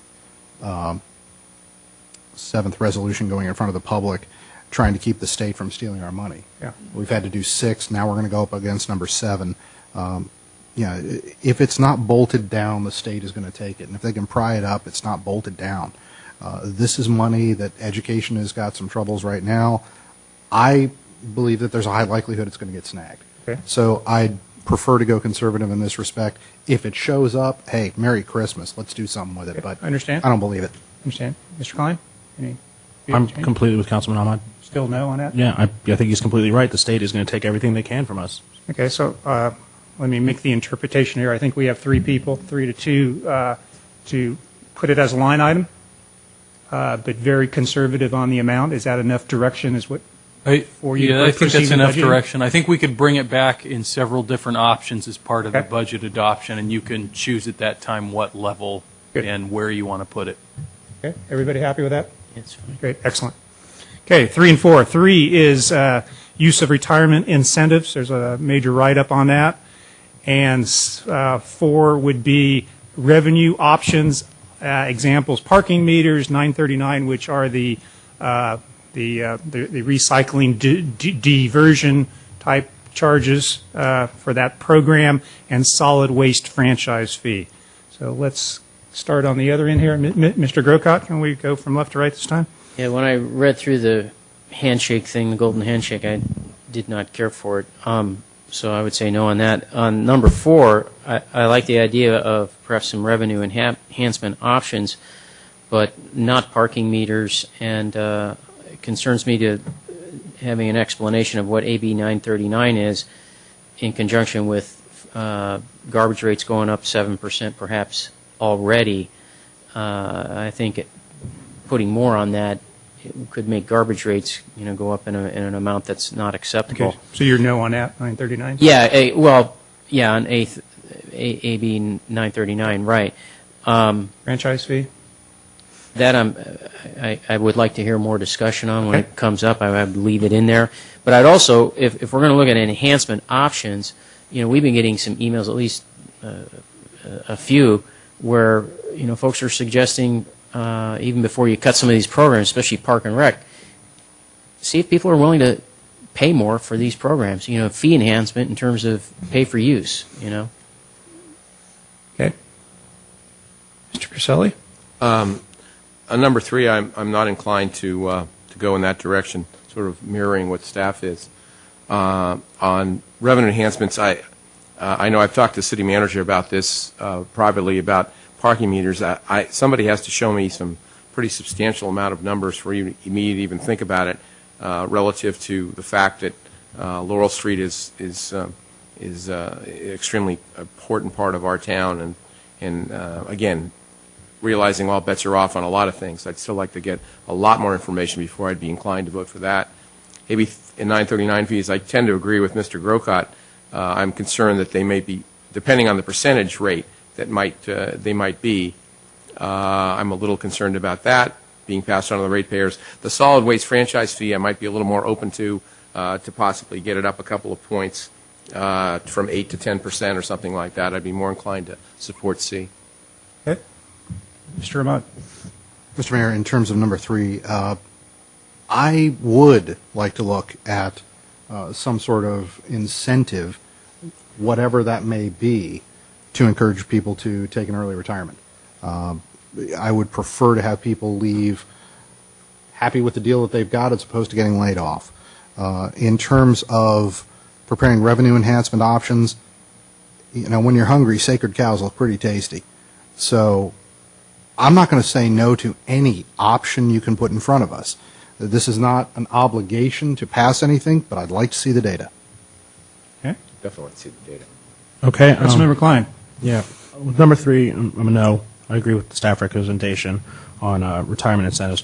With number 4, I have my issues with AB 939 as well. I'm a little worried about that. Wait, I'm sorry. Did you cover 3 already? I missed Yeah, I said no. You said no. Oh, you just said no. It was pretty quick. Sorry. Sorry. Number 4, when it comes to revenue enhancement options, AB 939 I'd like to take a longer look at, but yes, I will dig the hole to put the parking meters in.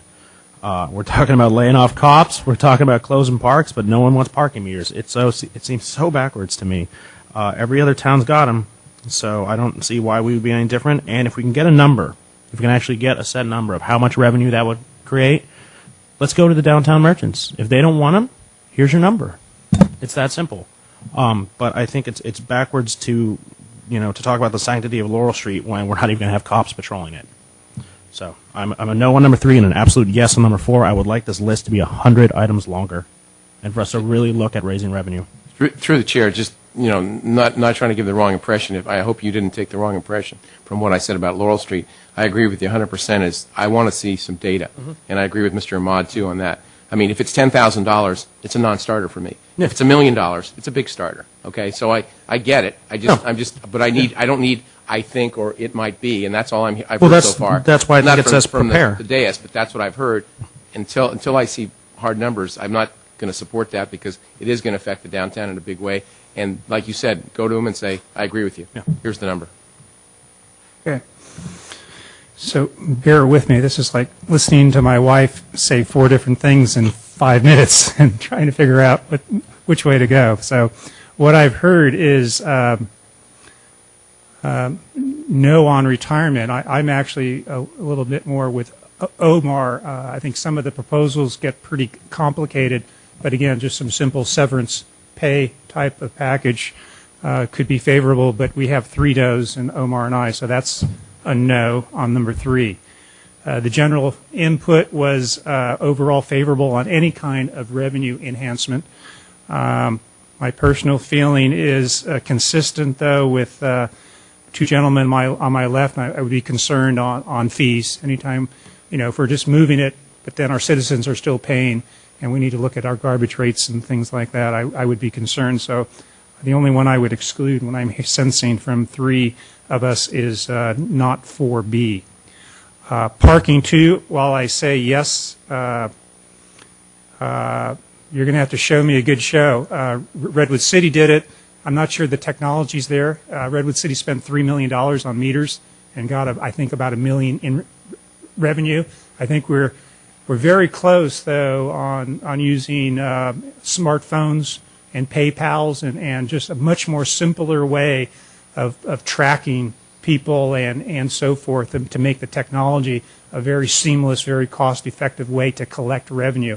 And there is one other option, just a personal option that I brought up one time. If we look at parking meters, I'd like to we don't have time this evening, but would also look at an option of just overall parking on our streets.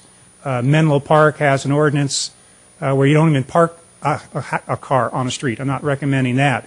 But rather than tackle and hit the businesses on Laurel Street, the cost of ownership of cars is pretty relatively cheap in this country. And people have a garage, they have a driveway, but they park on the street. Maybe they get one parking space, but there are a lot of cars. In Planning Commission, we did a lot of improvements, and there's a lot of houses with 5 or 6 or 7 cars, and they're paying nothing for those valuable parking spaces. So there's a way to have... Through the chair, Okay, we may be getting a little far. I'm sorry. We have a closed session after this, Mr. Mayor. Okay, thank you. So I think then a yes on 4A and C and anything else. Is that... Through the chair, even though your other council members cut you off on that item, I apologize. I'm no, sorry. that's fine. I mean, it was said 100 items on the list for fees, so everything's open, and I think staff is looking for some direction. I think you're right. I think we've got a problem actually in this town, in certain neighborhoods especially, and on certain streets where people filling up their garages with their stuff and then expecting a free parking space on the street is problematic. And maybe if that was fee-based, that would go away. Maybe we could articulate that better in a memo, and we could pursue that. Great, thank you. Okay. 5 and 6, move on here. 5 is mainly to defer our capital, our GASB 45, which is post-employment retirement and equipment. So that's 5. 6 is to pursue additional consolidations or contracts, and there's a listing of half a dozen items there. So can I switch order again? Yeah. Start with Mr. Klein? With number 5, I'm a definite no. I think we're just pushing the problem down the road when we don't fund our requirements. All of 5 you're talking about? All of 5. Okay.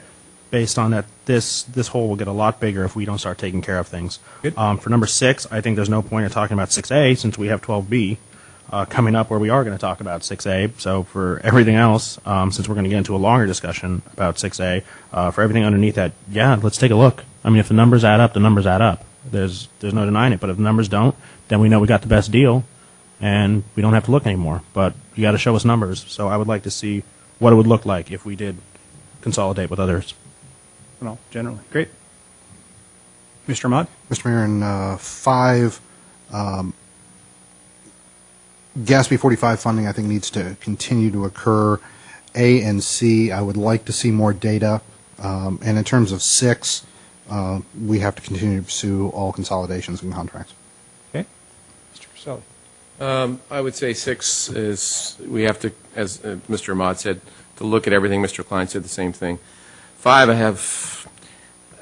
I know we're kicking it down the road on some of this, but I think there may be some possibility of 15, 20, 25% of some of these numbers possibly that we could use, depending on what they are. Even the GASB one where it wouldn't be fully funded, but at least it'd be the minimum. So again, I'm not quite buying into not touching any of those 100%, although I wouldn't want to touch them over probably 20, 25% at the most.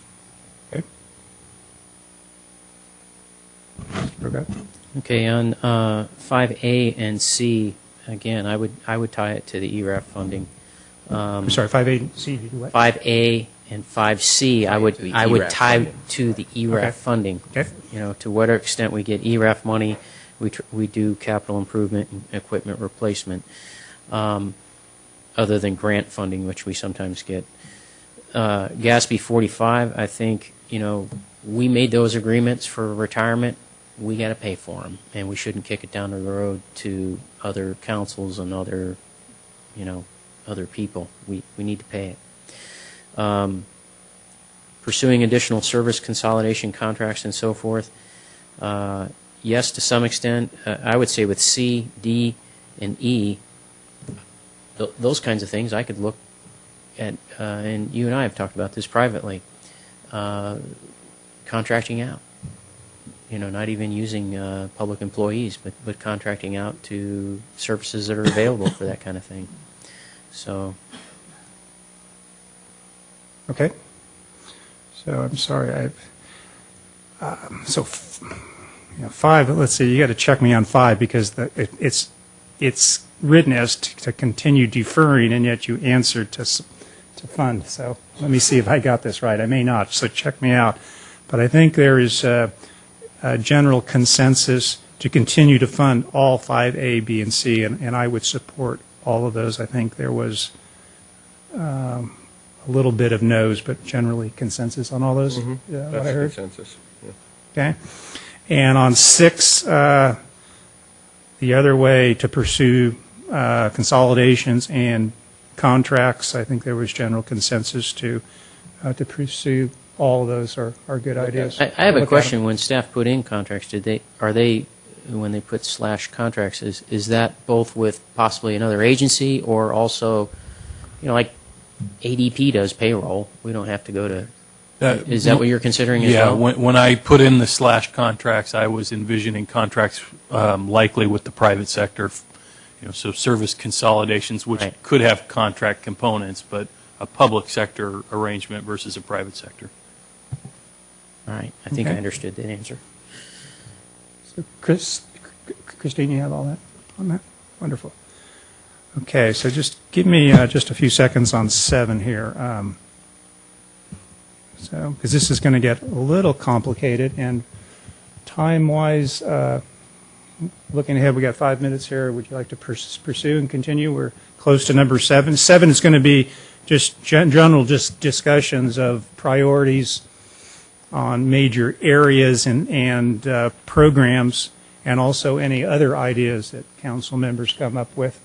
It may take a little time. You want to pursue that now or move on? Everybody acceptable? So can I hear a motion to extend the meeting to 11:30? Move to extend meeting to 11:30. Second? Second. All those in favor? Aye. Aye. Okay. Mr. Klein, the next meeting will be shorter. Yeah, right. Bob took all the time on the first half of this meeting. Okay, so what our goal here is to, as you read through item 7, it's to discuss things like park and rec versus safety, code enforcement versus building activities, et cetera, and any other ideas. So I'll take notes here, and I'm sure the recording's taking notes too, but who would like to start on this item? I'll start. Okay. Because this is kind of. And by the way, for the sake of time, maybe you could hit. Well, just go for it, I guess. Yeah, I'm going to probably and take my if you start time. going more than 5 or 10 minutes, I'll speak up. Okay. Up to. More than 5. So this is kind of the conversation I wanted to have in the beginning, and I think there's a couple other questions we have to ask after number 7.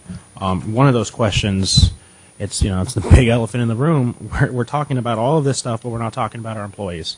We're not talking about salaries. We're not talking about benefits. And I think we have to talk about that as a council. I think 2 questions that we need to answer. The first one is, in general, not based on the recession, but in general, during the good times, did you believe our staff was paid too high? That's an important question. Or is this belief based on the recession? The second one is, in general, during the good times, was our staffing too high? Or is our staffing cuts just based on the recession? Because I think we owe it to the citizens and we owe it to the staff kind of what policy we're going to set and where we stand as council members. And while we don't have to come to an agreement tonight, I think it will go a long way to alleviate the questions in people's minds if we gave answers to those. So first off, 7, there's nothing sacred. Let's be real. There's no way we can say that everything's going to remain funded at 100%. We can't do that. This budget crisis that we're in is after 10 years of cuts. It's enormous. It truly is. So, I want to see it all. I want to see a list with everything on it and have a real discussion, and that way we can weigh it out. We can weigh out what is important, what is the core of our city, what are we unwilling to get rid of. But until we see it, if you just see it as parks and recreation versus public safety, that's not really looking at the big picture because, yeah, we cut parks, we cut the youth center. Our cops are going to get a whole lot busier. They really are. Because now we're going to have kids on Laurel, and I remember being a kid on Laurel. Cops would always show up. You'd have angry senior citizens. I think every time we take money away from youth funding, cops are going to get busier. But if we take money away from public safety, then we're going to lose safety. So we're really going to have to weigh those things out. And you can't just do it on a little question like this. I think we really have to sit down and we have to do a study session or something where we look at what the possibilities are. And I know we've seen them written out here, but this crisis that we're in has three legs. One is services. We talked about that. Two is revenue. Where can we generate more revenue? And we've talked a little bit about that. And three, what can we expect back from our employees? And can we expect anything back? It's kind of hard to ask employees to come to the table after they've spent a couple months just getting beat up by the public. It's really tough. It's tough to go, hey, you got called all these things, but now can you do us a solid? I think that's just not thinking about how people feel. But in that respect, I believe that this conversation is based on the recession. I 100% do not believe we pay our employees too much. I believe they're worth it. I really do. I see the services we provide, and I believe they're worth it. They're worth every cent. So if we're going to talk about what we're going to get back from the employees, I think we do have to talk about furloughs. I don't think we talk about layoffs as much. We talk about furloughs. We tell them that, hey, you're going to take this hit because we're in this recession, but we'll get you back when we pull out of it. And I may be the only one, but I don't believe we pay them too much. 5 to 15% lower than every other city, and we're talking about we pay them too much? Our services aren't 5 to 15% worse than any other city. I actually think they're better than other cities. So the bang for the buck we get for our employees is huge. Where other cities have to pay $1.50 for an employee, we pay $1. And I think that needs to be said. So I would like us to explore other options and find out where we can go with our employees. And until we find out what we can get back from them, we really have no way to answer this question, because this can't be based just on service cuts. This can't be just based on raised revenue. It's got to be all three. But until we know what the true whole is after we've talked to our employees, and hopefully they'll come and we can open up contracts. Granted, we have to find out where we're going to go, because I don't know if I open up contracts if I know they're just going to take my pay. But I think we have to approach it that way. I think the first step is, what do we get back from our employees? The second step is, how much revenue can we raise? Then the third step is service cuts. But you can't do one before the others. I mean, it kind of has to go in that order, because we could cut all these services and the employees could give us $1 million back. And then where are we? We just wasted all that time. So I think those are important questions to ask, and I think we owe it to the citizens and we owe it to the staff to talk about that, to talk openly about that. But I would be for a furlough. I would be for something that says to our employees, this is based just on the current economy. It's not based overall. So I don't know where to go with number 7. I really don't, because it's such a large discussion that it's hard to weigh one department over the other. They're all important. So when you flat out say, well, we will not cut from this department, no matter what you're saying to the other departments is you're gone. You know, I mean, that's how big this hole is. We are talking about getting rid of whole departments. And that's pretty tough. So I would like to see us have a bigger discussion, but I think we need to have a discussion about our employees, and we need to find out where we're going to go with that. And we definitely owe that to them. They've given us enough at this point. We just owe them the right to know where we're going to go as a council. That's all I got. Okay.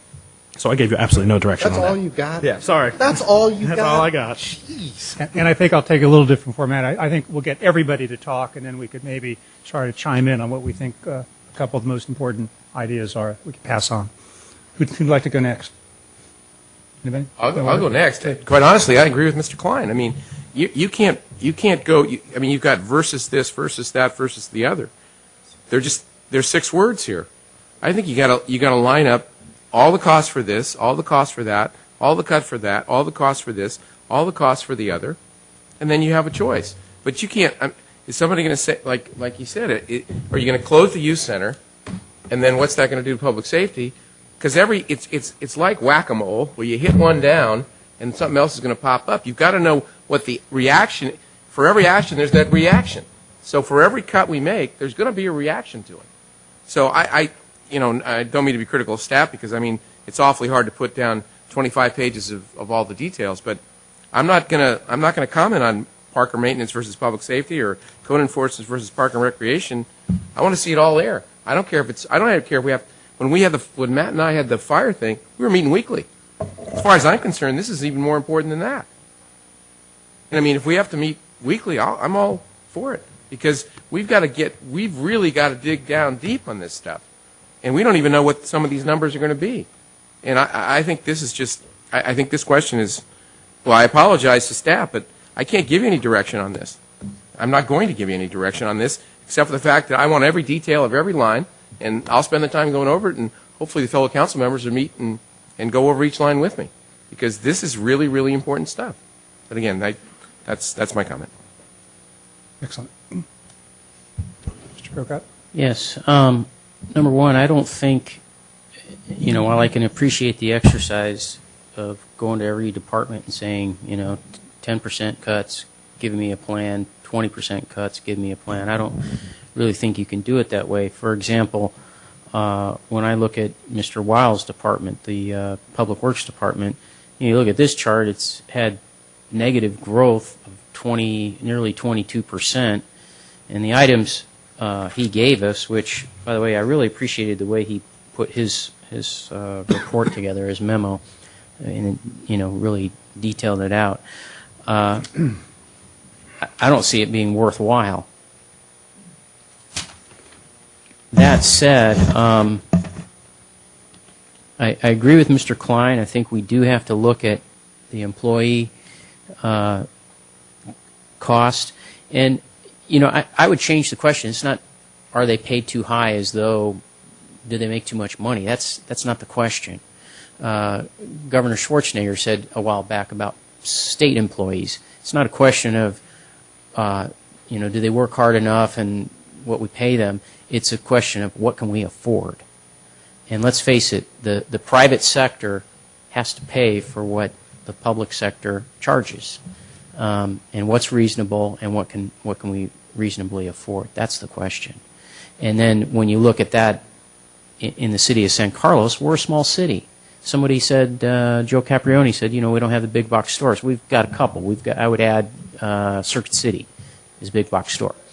But he's right. We're not like other cities. You go to Redwood City, you go to San Mateo, so forth. So we have to look at what are our revenues, and also when we look at revenues, I think that's Measure U is what's fair to the public. Can we keep going back to the trough and asking people who live here to pay more out of their pockets for the services they receive? All that said. One thing that I looked at, I don't know if you guys looked at this, I'm the one that requested it. This is a list of city employees, what they get paid, what their overtime is, what their other compensation is, and so forth. And I looked through this, and I tried to find examples from each department. And you can pretty much find examples from each department. I think where it gets difficult to budget, quite frankly, is when, for instance, you're thinking you're paying a patrol officer $86,000 a year, but he's actually pulling out $181,000 a year because his other compensation, including overtime and just what's called other in this list, puts him up at that figure. How can you budget when you have that going on? I don't think you can very easily. And that happened, park maintenance, 23% over and above what their base salary is. Wastewater, same thing. Every department you can go through here and find examples where you've got employees getting paid 50, 60% more than what is their base salary for whatever reason. I don't know what the reasons are necessarily, especially when a big chunk of this is called just simply other compensation. We got to. I agree with Mr. Grisilli. If it takes time and a lot of meetings and digging into these numbers, we've got to do that. But we've got, folks, when we spend, you get to the bottom of this page, between overtime and general other compensation, we spend $1.4 million. And this is 2008. This isn't even current. Could we trim 25% of that? If we trim 25% of it, that's $360,000. It's not the answer. There's no golden, goose here, but it's something. If we trimmed 50%, that's $718,000. It's starting to add up to some real money. Just payroll alone, again, this is 2008 figures, $9.8 million. If we could get a 5%, something from the employees. I'm not allowed to negotiate here, guys. I understand that. But I'm just giving examples. That's $500,000. You combine that with $360, you've got close to $1 million. It makes a difference. This makes a difference. We've got to dig into this. We've got to know what we're doing here and why. And I'm especially troubled that when I look through this, the three departments that use overtime the most are parks, police, and it's not on this list, but I know it because I sit on the fire board and I've seen it, is fire. And yet we're talking about cutting positions in police and parks, possibly fire. What's that going to do? It's just going to cause us to pay more overtime. Through the chair, so this is a question for staff then. Isn't our overtime indicative of our low staffing levels? And isn't that a mathematical equation where we say we'd rather pay $80,000 in overtime instead of $80,000 in base salary plus benefits? I mean, isn't this just common knowledge? In some cases it is, in some cases it's not as much. I mean, when you have minimum staffing levels that have agreed upon with the employees, then reducing the number of employees will require that we spend more in overtime to cover that minimum staffing level. If you have an established staffing policy within police of 3-in-1 staffing at all times, if that's your policy, and you don't have the number of employees, then you will pay more overtime to maintain that minimum staffing level. Not to say that we do or can.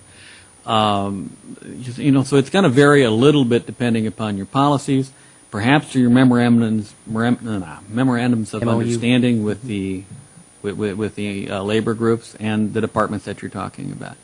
I should mention that some of the other categories, vacation buyouts or buyouts when people leave the organization, that will inflate those numbers.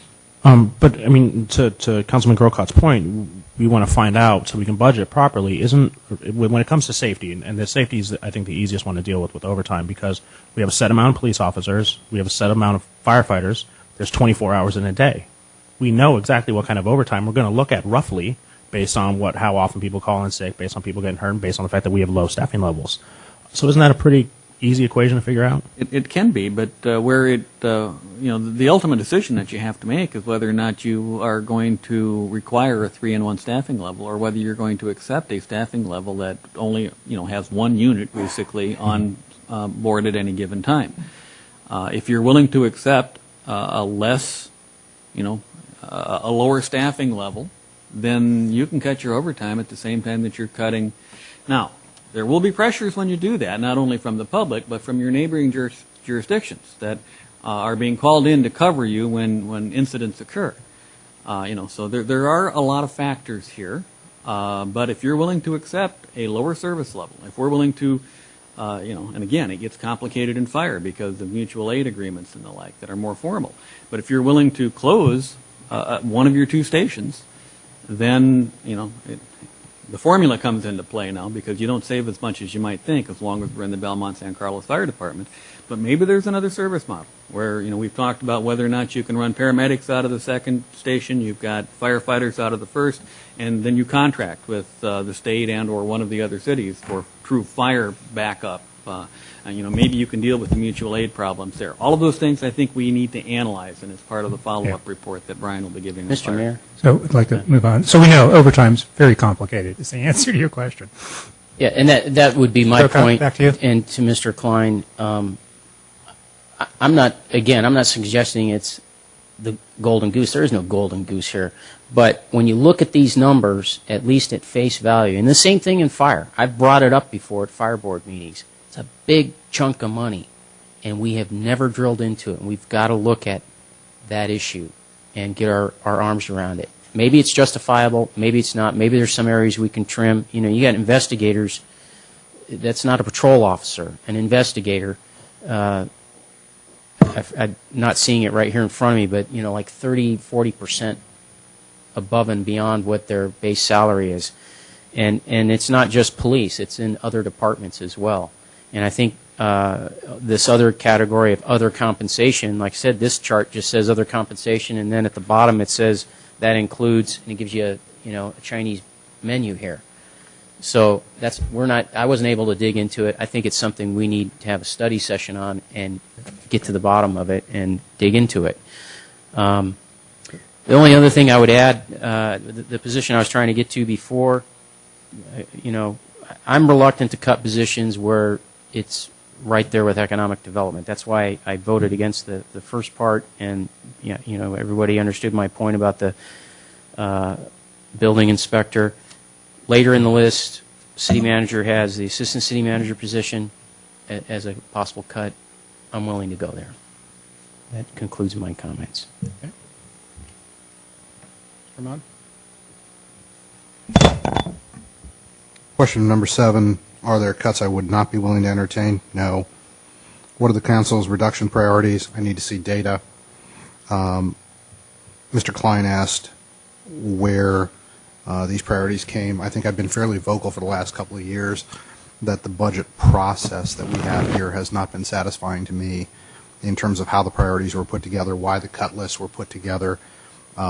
We have taken some great strides to do better studies on how the budget is put together and what is in there. I'm still not satisfied. There is a question of priority. I think one thing that I have found frustrating is that we have a number of legacy programs that are there. They were voted on several councils ago. They seem to have been, just embedded very, very deeply, and whether we can touch them or not, I don't know. I don't get a chance. Sacred cows you're talking about? Yeah, they're crunchy and they taste good with ketchup. So, those are things that we need to get at. I would support, as we start to look toward our budgeting, mandatory sunsets on everything that has general funding attached to it. That if you get a program, it's attached to a general fund, it mandatorily sunsets in 2 years. You have to go back through a justification and say, yep, it needs to come back and it has to do it this way. One thing that is not on part of our council direction that I think desperately needs to be described is mandates. Our mandates have grown and grown and grown, and frankly, it's fairly invisible to the folks who are just sitting in coffee shops on Laurel Street. These are things that are truly a boot on the back of our neck and need to be quantified in a fashion that people in San Carlos understand that where our money goes is not exclusively at our disposal. There was a statement made from the dais, it may not be what you pay or what you do, but what can we afford?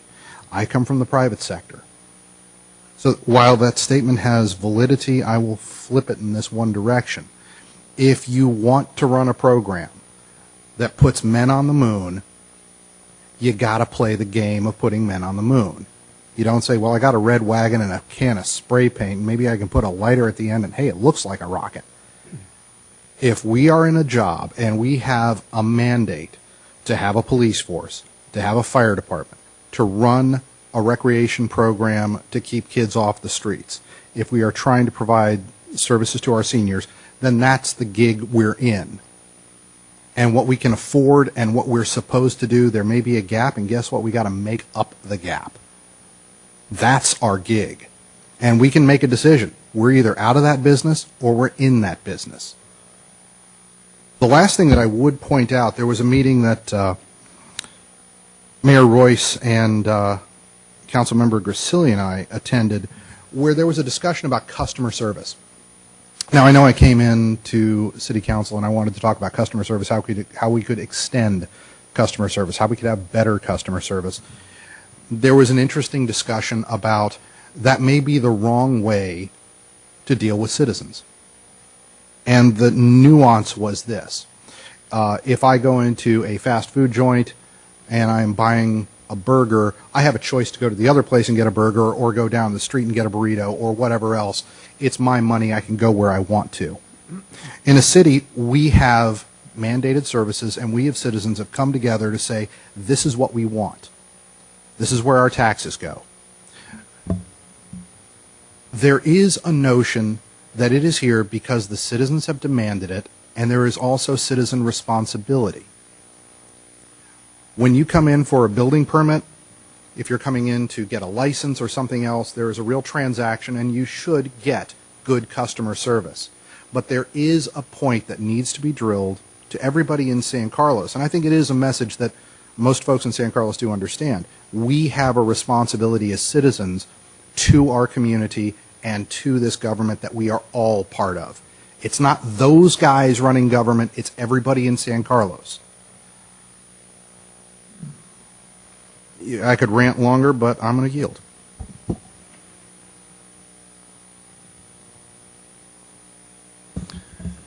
So I have a few points. Hit the financial one first here. Just looking at some very good data. It's data that the stuff I studied in the last couple of years is consistent, but it's a table on page 5 that basically shows where our growth has been. It takes about 2 seconds to look at the financial table and see that our safety is by far the largest area. It was 52% of our total general fund. I thought it had climbed to 53, 54. Jeff, Mr. Mulby showed a report 59% of our general fund. Doesn't make any difference. It's the biggest piece. And not only is it the biggest piece, it's growing between, say, 20 to 24% total over 4 years. Very consistent with what I've seen, 6-7% increases in safety. Not picking on one fire versus police. I'm just combining it as total safety. And if you project out based on where we've been the last 10 years, it's pretty evident where the lines are going. It's waiting for a train wreck to happen. We cannot afford to grow the biggest piece of our business at the fastest rate. Not only is it the fastest rate, it has no clue or no tie-in or consistency to what our revenue stream is. So we have a big problem. So my first comment is we need to respect these organizations, but we need to manage them. And I'm not saying they're not being managed, but from a financial projection point of view, it's our fault and past councils and maybe a little bit of some other people, but we better manage it. So that is my clearest point. And the next agenda item covers fire. I think there are lots of ideas on various options. There's no perfect solution to this stuff. Things do suffer. Response rates, support, customer service, and so forth. But we do have to manage within affordability. So I think fire, we have a plan to manage it much better than we have in the past. With the police department, Councilmember Grocott talked about overtime. It's way too complicated for me to understand. I did ask for a report this last year, and it was a combination of not much of a report, and I didn't understand it. But we need to dive in and understand the process. We need to understand the cost, overtime being an example. And my recommendation would be to have our reinstitute our finance committee that worked on budget processes and a quarterly financial report and mandates that we did this last year, which was made up of Vice Mayor Ahmad and myself, and with a little bit of staff time and resources, if we have some, dive in and look at police at the same time. We have a fire board that's diving in and staff into fire. And let's manage safety. I'm not sure I want to change anything, but we need to manage to affordability. And we have not managing, and if we don't, a train wreck will happen. Not in a year or two, but in 5 to 10 years, that's the biggest problem we have right now. And I have a few other points, but they don't even come close to that, so I'll stop right there. To the chair, I asked some pretty specific questions about our employees, and no one felt the need to answer them. There's the question: do we want to be the lowest paid group in the peninsula? Do we want to be the lowest paid city? Do we want? Is that what we're looking at? And we can talk about all of this all we want. Can I just ask through the clerk? I'm trying to stick here with. We have 10 more minutes of a meeting. We have closed session. I'd like to keep to the items and passing ideas on. But you asked for alternative questions. You asked that. You asked for a number 8, so I gave a number 8. You're asking staff to respond. Through the chair, I think when we start to I mean, we're going to have a closed session later in the evening about some of the subjects that you're talking about, and it's a very broad subject. I might just add that it's something you really are going to deal with in the future, rather than talking about in the context of tonight's agenda item, giving the general direction. I think I've heard the general direction, but I want to just be sensitive to kind of the closed session nature of some of these discussions. Okay. So making the point but discussing the particular items of how you do it are two different things. So, Mr. Weiss, maybe if I could ask you to be the savior here. We've gone through all of the items here on your 7 points. We've added other thoughts, but we haven't clarified our other thoughts as far as consensus. Do you need consensus, or do you have any questions on any of the topics that any of the 5 council members have brought up? I think I'm very clear on 1 through 6. On 7, I mean, what I understand is that we're not happy with the process. We're not happy with the choices that have been made. I guess what I was hoping for was a bit more of an understanding as to whether or not there were any, sacred cows has been the term that's been used. I understand that there are not, based on the discussion that I heard amongst the council. I think our situation is that unless we're successful in finding a way to reduce costs of public safety, that the bottom line is the budget proposal that you'll get back from this staff will be very, very aggressive in terms of, cutting parks and recreation. We've made large cuts in administration in the past. And the more that this council, the more that this community demands data and analysis and studies, is the more that you need administrative staff in order to do that. The fire issue, I think, is a case in point. That's very labor intensive in terms of looking at all of the options that are included within that report. I'm hearing you in terms of a desire for some kind of an alternative process that might include council members on a committee. I don't have a problem with that if the council is willing to delegate that authority to a subcommittee. From the staff standpoint, it helps us really work with those 2 council members in a constructive way that helps perhaps bridge a gap between the council at large and the staff on the complexities of these issues. So we certainly aren't or don't want to be resistant to that.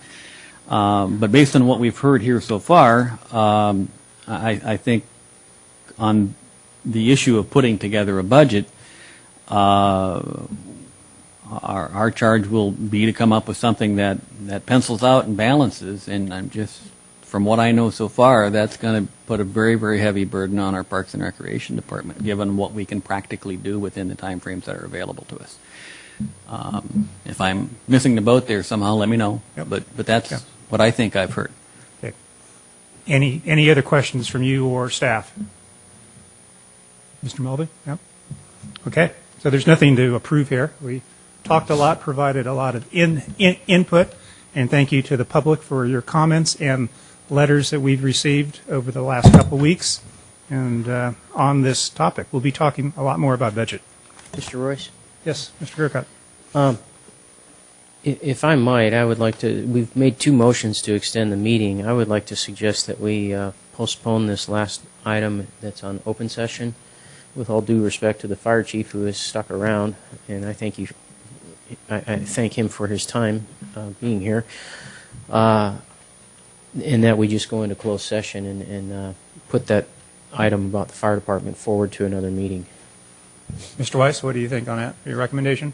Totally at the discretion of the City Council. We've already provided our directors to the Fire Board with authority and direction to bring these matters up at the next Fire Board meeting. From our standpoint, I mean, the sooner we can discuss this and get some kind of acceptance from the council, the sooner we can have meaningful conversations with the other member or potential entities, whether that be CAL FIRE, whether that be San Mateo, Redwood City, Menlo Park. We've had some of those discussions so far. If the council's okay with us proceeding without having thorough dialogue at this point with those conversations, then I think we can continue to do that and bring it back in January. Through the chair. Yeah, what do you guys want to do? Well, I'm curious, what is the date of the next fire board meeting? Oh, it's January, I don't know my calendar. I don't either. I think it's January 9th, I believe. 4th or 9th. I don't think it's the 4th. I think Yes, it's not the 4th. So it's prior to the reorganization. Thank you, January Chief. 11th. Yeah. January 11th. Well, It'll be prior to our next council meeting. Mr. Griselli, what do you think? Can we get through this in 5 to 10 minutes? What's your? Well, I mean, to me, it's a slam dunk. It says, let's get as much information as you can, and Yep. I didn't think this was going to be a large discussion, but maybe it will be. To me, it's just, let's go get as much information as we can get about anything we can get. You guys agree we go? Mr. Mayor, I'm looking at the report. I don't know if there's a whole lot to add. It seems that this is just asking to continue, Yeah, to continue to do it. what we had voted on previously. So I recommend let's move into item 12B, last item on our agenda, before adjournment. This is consideration authorizing staff to contract fire emergency service providers to analyze future provisions of fire and emergency services in San Carlos. And Mr. Moore, knowing the time limit here, we do have the report. Hit some highlights and let us move. Okay, I had planned to go through the highlights, but since you've all read the report, I think the bottom line is that when we went through the last fire JPA revision, we had a very different council. Only 2 of the 5 current council members were on council when that occurred. So part of the intent in the report is to give you a little history on how we got to where we are. I think as the report notes, earlier this year, one of the fire board members from San Carlos, namely Councilmember Grisilli, expressed concern that escalation of the 2 non-fire elements of the formula, in particular assessed valuation, was increasing at such a rate that the amount of cost shifting to San Carlos, even though it's only been 3 years, is pretty dramatic, to the point where San Carlos's fire costs have increased 19% over that period. Belmont's only 4.9%. And so he proposed editing the formula a bit. As you know, in November, the council did agree to that. Belmont is going to take up that issue at some time in the future, as yet unscheduled. But as was noted earlier, the council did take 2 actions. We think at the staff level these can occur concurrently, namely, one, that the San Carlos representatives to the fire board can discuss the concept of more regional fire services, perhaps using the fire JPA as the vehicle for that, perhaps not. And at the same time, the staff was instructed to look at the so-called non-JPA options for fire. As the city manager noted earlier, you do need to understand that for full cost savings to occur under that scenario, at some point we would have to leave the fire JPA, which requires an 18-month notice. So that's one of the time-sensitive things you need to think about. In terms of different options, we did outline those for you. I think rather than approach it the way we did last time, where we looked at each agency having 2 fire departments, or fire stations, excuse me, and the agencies involved each offered us a contract for service. They each offered us the same cost because we each were asking for the same thing. We also explored in this report to you the possibility of looking at other scenarios. One was the concept of the so-called overlapping stations. There are 2 of the 4 stations in the fire JPA do in fact have overlap. That's significant to San Carlos because since we are now paying 53.25% for all 4 stations, we have a vested interest, obviously, in seeing those merged, if you will, not only the one in San Carlos but also the one in Belmont. And what we're suggesting in the staff study is that we have one of the discussion points that we would have with the 4 neighboring agencies is the concept of could we in fact merge the Hill Station and save some significant money there, and also perhaps treat the Laurel Street station separately as more of a full fire station because presumably it has a dedicated service area.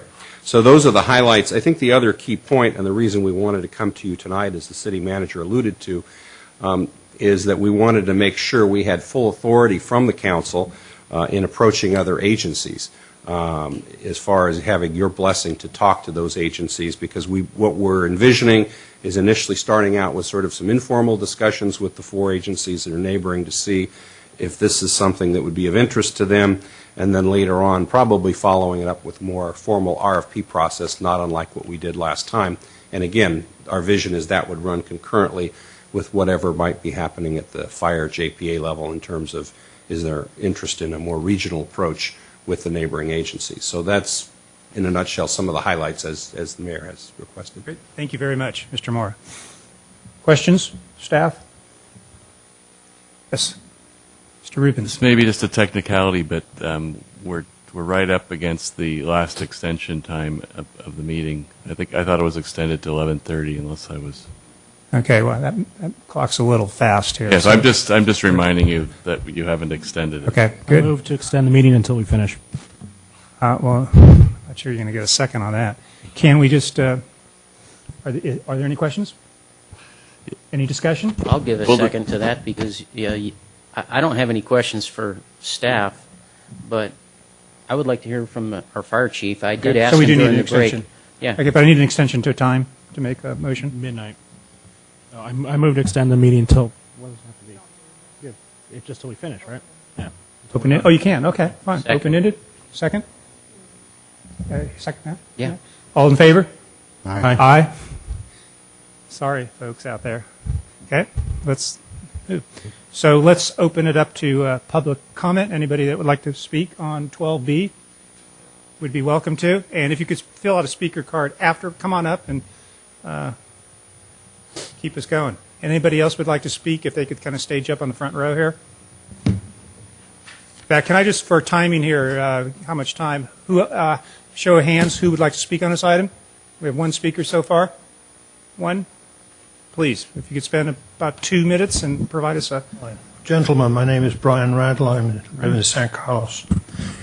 My question is about what is merged, the two stations. How do you merge two stations and get the coverage? Could you explain that to me? Somebody.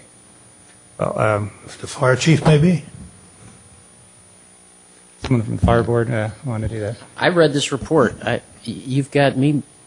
I have no idea.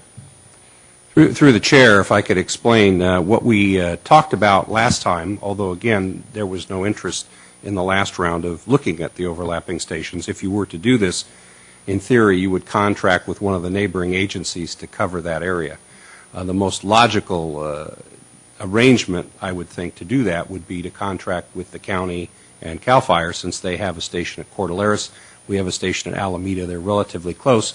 And actually, for some parts of San Carlos, as we heard in the last round of this, CAL FIRE actually is first in parts of our community. So that is the concept. The other reason that you would do that, in theory, is that under the JPA for fire and emergency services, there is a provision that if you change the service level without amending that JPA, there's a so-called penalty cost for each service response by someone outside of your agency, whereas if you contract it out, you're paying presumably a lower rate. So that's the general idea.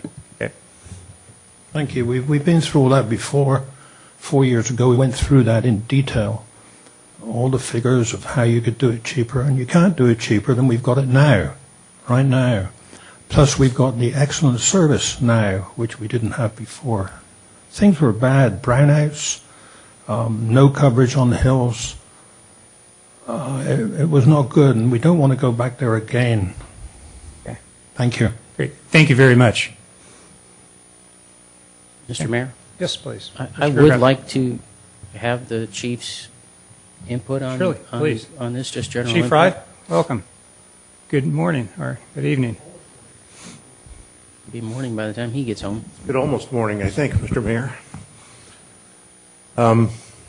Anything specific you would like me to answer, Mr. Brocott?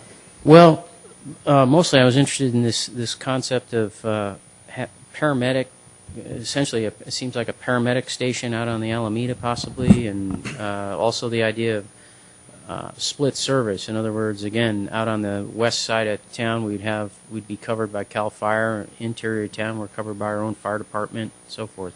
Yeah, the current process that we have in place right now is we are in the Emergency Medical Services JPA agreement with the county and the balance of the other departments in San Mateo County for a closest unit response. Part of that is that we all provided paramedics on engine companies, and that it was a fire service mix where we not only sent the closest unit for fires, but we also sent the closest unit for all emergency medical responses.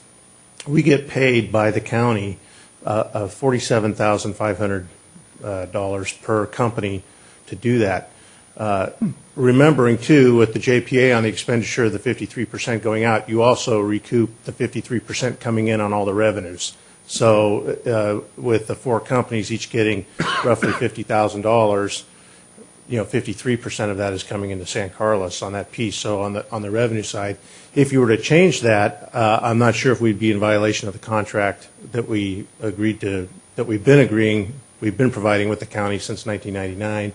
We just renewed a few months ago for another 5 years to provide that level of service. Again, it's all based on the reciprocity piece of how we provide service to not only the community here, but to the surrounding communities. If we're out on calls, those communities come in, we're able to give back to those communities should they need assistance, because we're sending the closest unit. If you were to change that component, you would not be providing that level of service, and then we would not be providing the reciprocity piece. Those cities are expecting an engine company to respond into their town, not just for medical calls, but for fire calls or any other type of fire-related calls. Fire alarms, smoke detector investigations, vehicle accidents, whatever it may be, we're going to be responding to all those things. If you're not going to have an engine company to do that, it's going to change the response and the impact that goes around it. So I suspect that we would have some issues with our neighbors in regards to that. It was something that we'd have to sit down and discuss. Mr. Moore is correct that part of the response area in Station 16, CAL FIRE is first in. Again, that's our closest unit response program that we have in play. And primarily that runs from the bottom of Crestview and Edgewood to Britton and Crestview. Those areas up in there is where they're first in. The rest of that jurisdiction in that area, Engine 16 from the Alameda, either beats them or meets them at Britton and Crestview and everything up. So we've done extensive time trials on that and really looked at the data in regards to closest unit response. We want to be providing exactly what the contract says. So that's something that I think is you'd have to look at, but it certainly would have an impact to the neighbors and how we operate. The whole system is based on all of us participating in that piece. If you recall, back in 2003, when we cut a company at Station 13, because we had the two companies in the same station, there was very little change in the level of service because we didn't really close the station. We lost a company. We were able to compensate for that and still continue to do it, but if you recall from a report I gave you a few months ago, there's still 577 calls that go unanswered in San Carlos based on the lack of the company and the times that we get the calls. Just for some odd reason, it's called the system, but we get back-to-back-to-back calls more typically than the individual type of response where there's a lag, and that allows us to move and cover. There's also coverage issues that fall into play with that. If you have a paramedic unit Station 16 and you have an engine company Station 13 and that engine is out, then you have no engine company coverage at all in San Carlos. The system is based on a move and cover, so there's always engine companies or fire apparatus in the right locations to handle the next level of calls.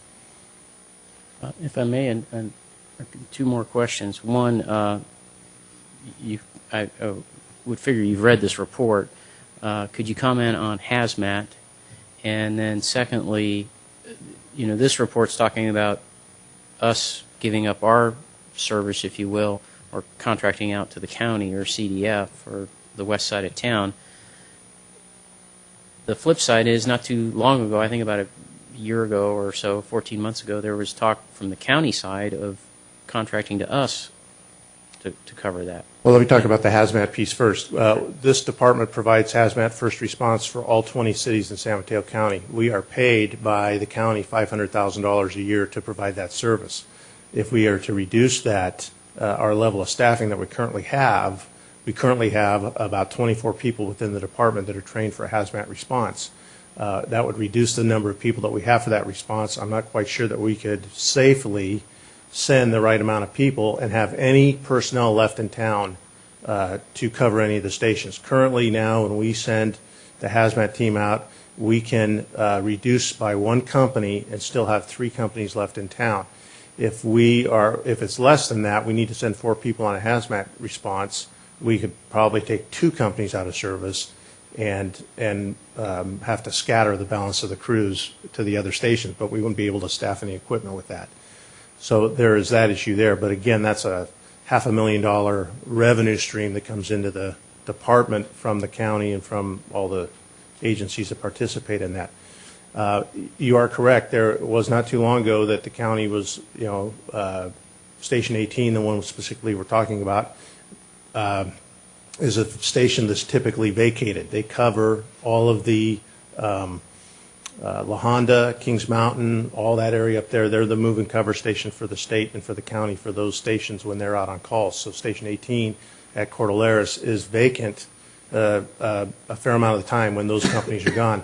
It's also one of the companies that's vacant when the state sends resources outside the area, and there's a significant amount of time before that company is restaffed, just based on the staffing levels that Station 18 has.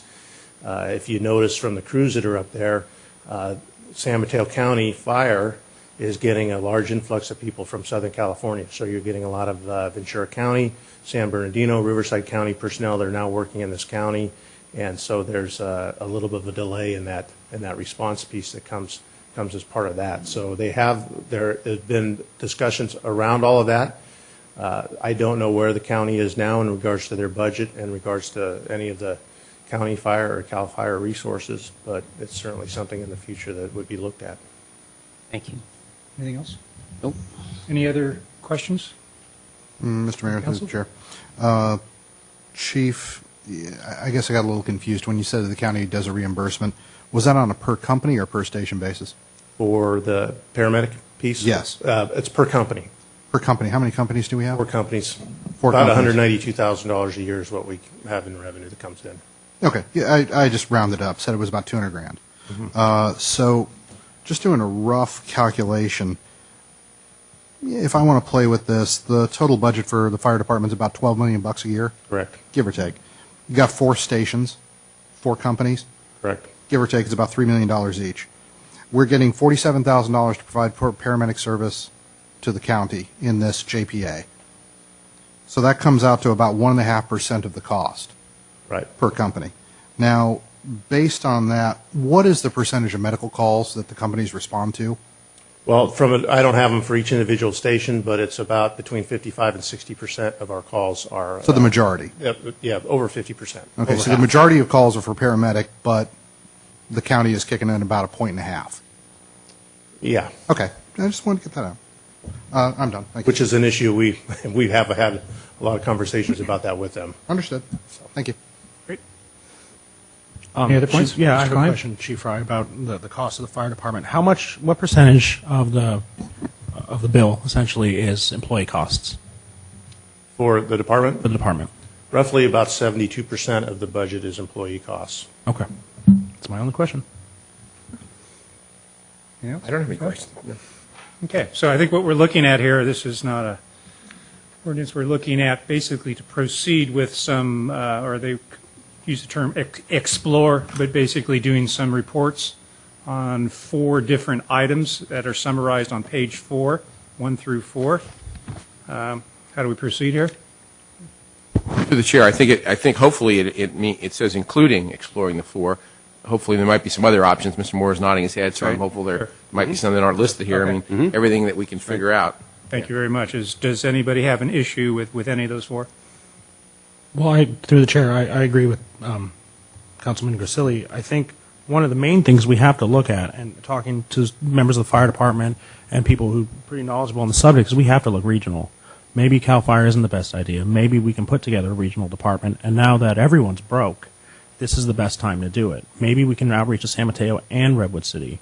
Just doing what's best for our firefighters and doing what's best for our community isn't mutually exclusive. I think regional is the way to go. I think we end up with more firefighters and lower overhead, but we have to think big. It doesn't make much savings when there's only 2 cities. But if there's 6 cities, it does make a difference. Yeah, I guess through the chair, I would echo the city manager's earlier comments. I mean, I think we're in an interesting spot. Last time when we did this study, CAL FIRE was the only option where we would save money because the labor costs in the other 4 cities are higher. I think we're a little different spot now, given that our costs have gone up 19% over the last 3 years. Because our costs, not necessarily Belmont costs, have escalated so much, San Mateo and Redwood City and maybe even Menlo Park might be a little more cost competitive, if that's the right term, than before. So we'll explore that. I think as far as the regional piece, certainly as we talk to the 4 agencies, we can raise that at the staff level, although I think originally we were assuming, based on the council's earlier motion, that the council's vision was more that the regional piece would be discussed more at the fire JPA level. But by discussing this concurrently, I think we can both touch upon that. I think in terms of need, while I would agree to a point with Councilmember Klein that all the cities are experiencing some revenue trouble, we also have the phenomena of some of the cities, San Mateo in particular, did pass their revenue measures, and actually they've ended their salary freeze. They're now giving raises and adding staff. So I'm not sure they're in the same spot we are. But again, we're going to talk to them. We'll see what their attitude is about working with us, and whether it's a contract or whether it's a broader, regionalism. It's on the table. We'll see. But again, I wouldn't characterize them as quite as distressed as they were prior to November. Okay, so again, alternative 1A, we're looking at authorizing staff to proceed with this, including these 4 items. Do you want a motion, or is I don't think we need a motion. Is it just direction? A motion, you like that? Okay. Mr. Mayor, move to approve staff to continue on alternative 1. Here, a second? Second. First and second. Discussion? Any other discussion on this before we vote? Okay. Ms. Baldwin? Councilmember Ahmad? Yes. Councilmember Grisilli? Yes. Councilmember Grocott? No. Councilmember Klein? Yes. No. Mayor Royce? Yes. Okay. And is this how you do this? Oh, wait, we're Reconvene. we're adjourning to closed Reconvene session. closed I session. don't even do. I can't even close properly here. Sorry. Thank you all for coming. We're breaking for our last closed session. And I'd and just we'll like adjourn to shortly. Thank you. Mr. Mayor, I'd just like to announce that on item number 3 of the closed session, that participants in the closed session will be myself, City Manager Weiss, Assistant City Manager Mora, Janet Bowe, and Mr. Murray, in addition to Jeff Maltby. Okay. Oh, and Cynthia O'Neill's here too.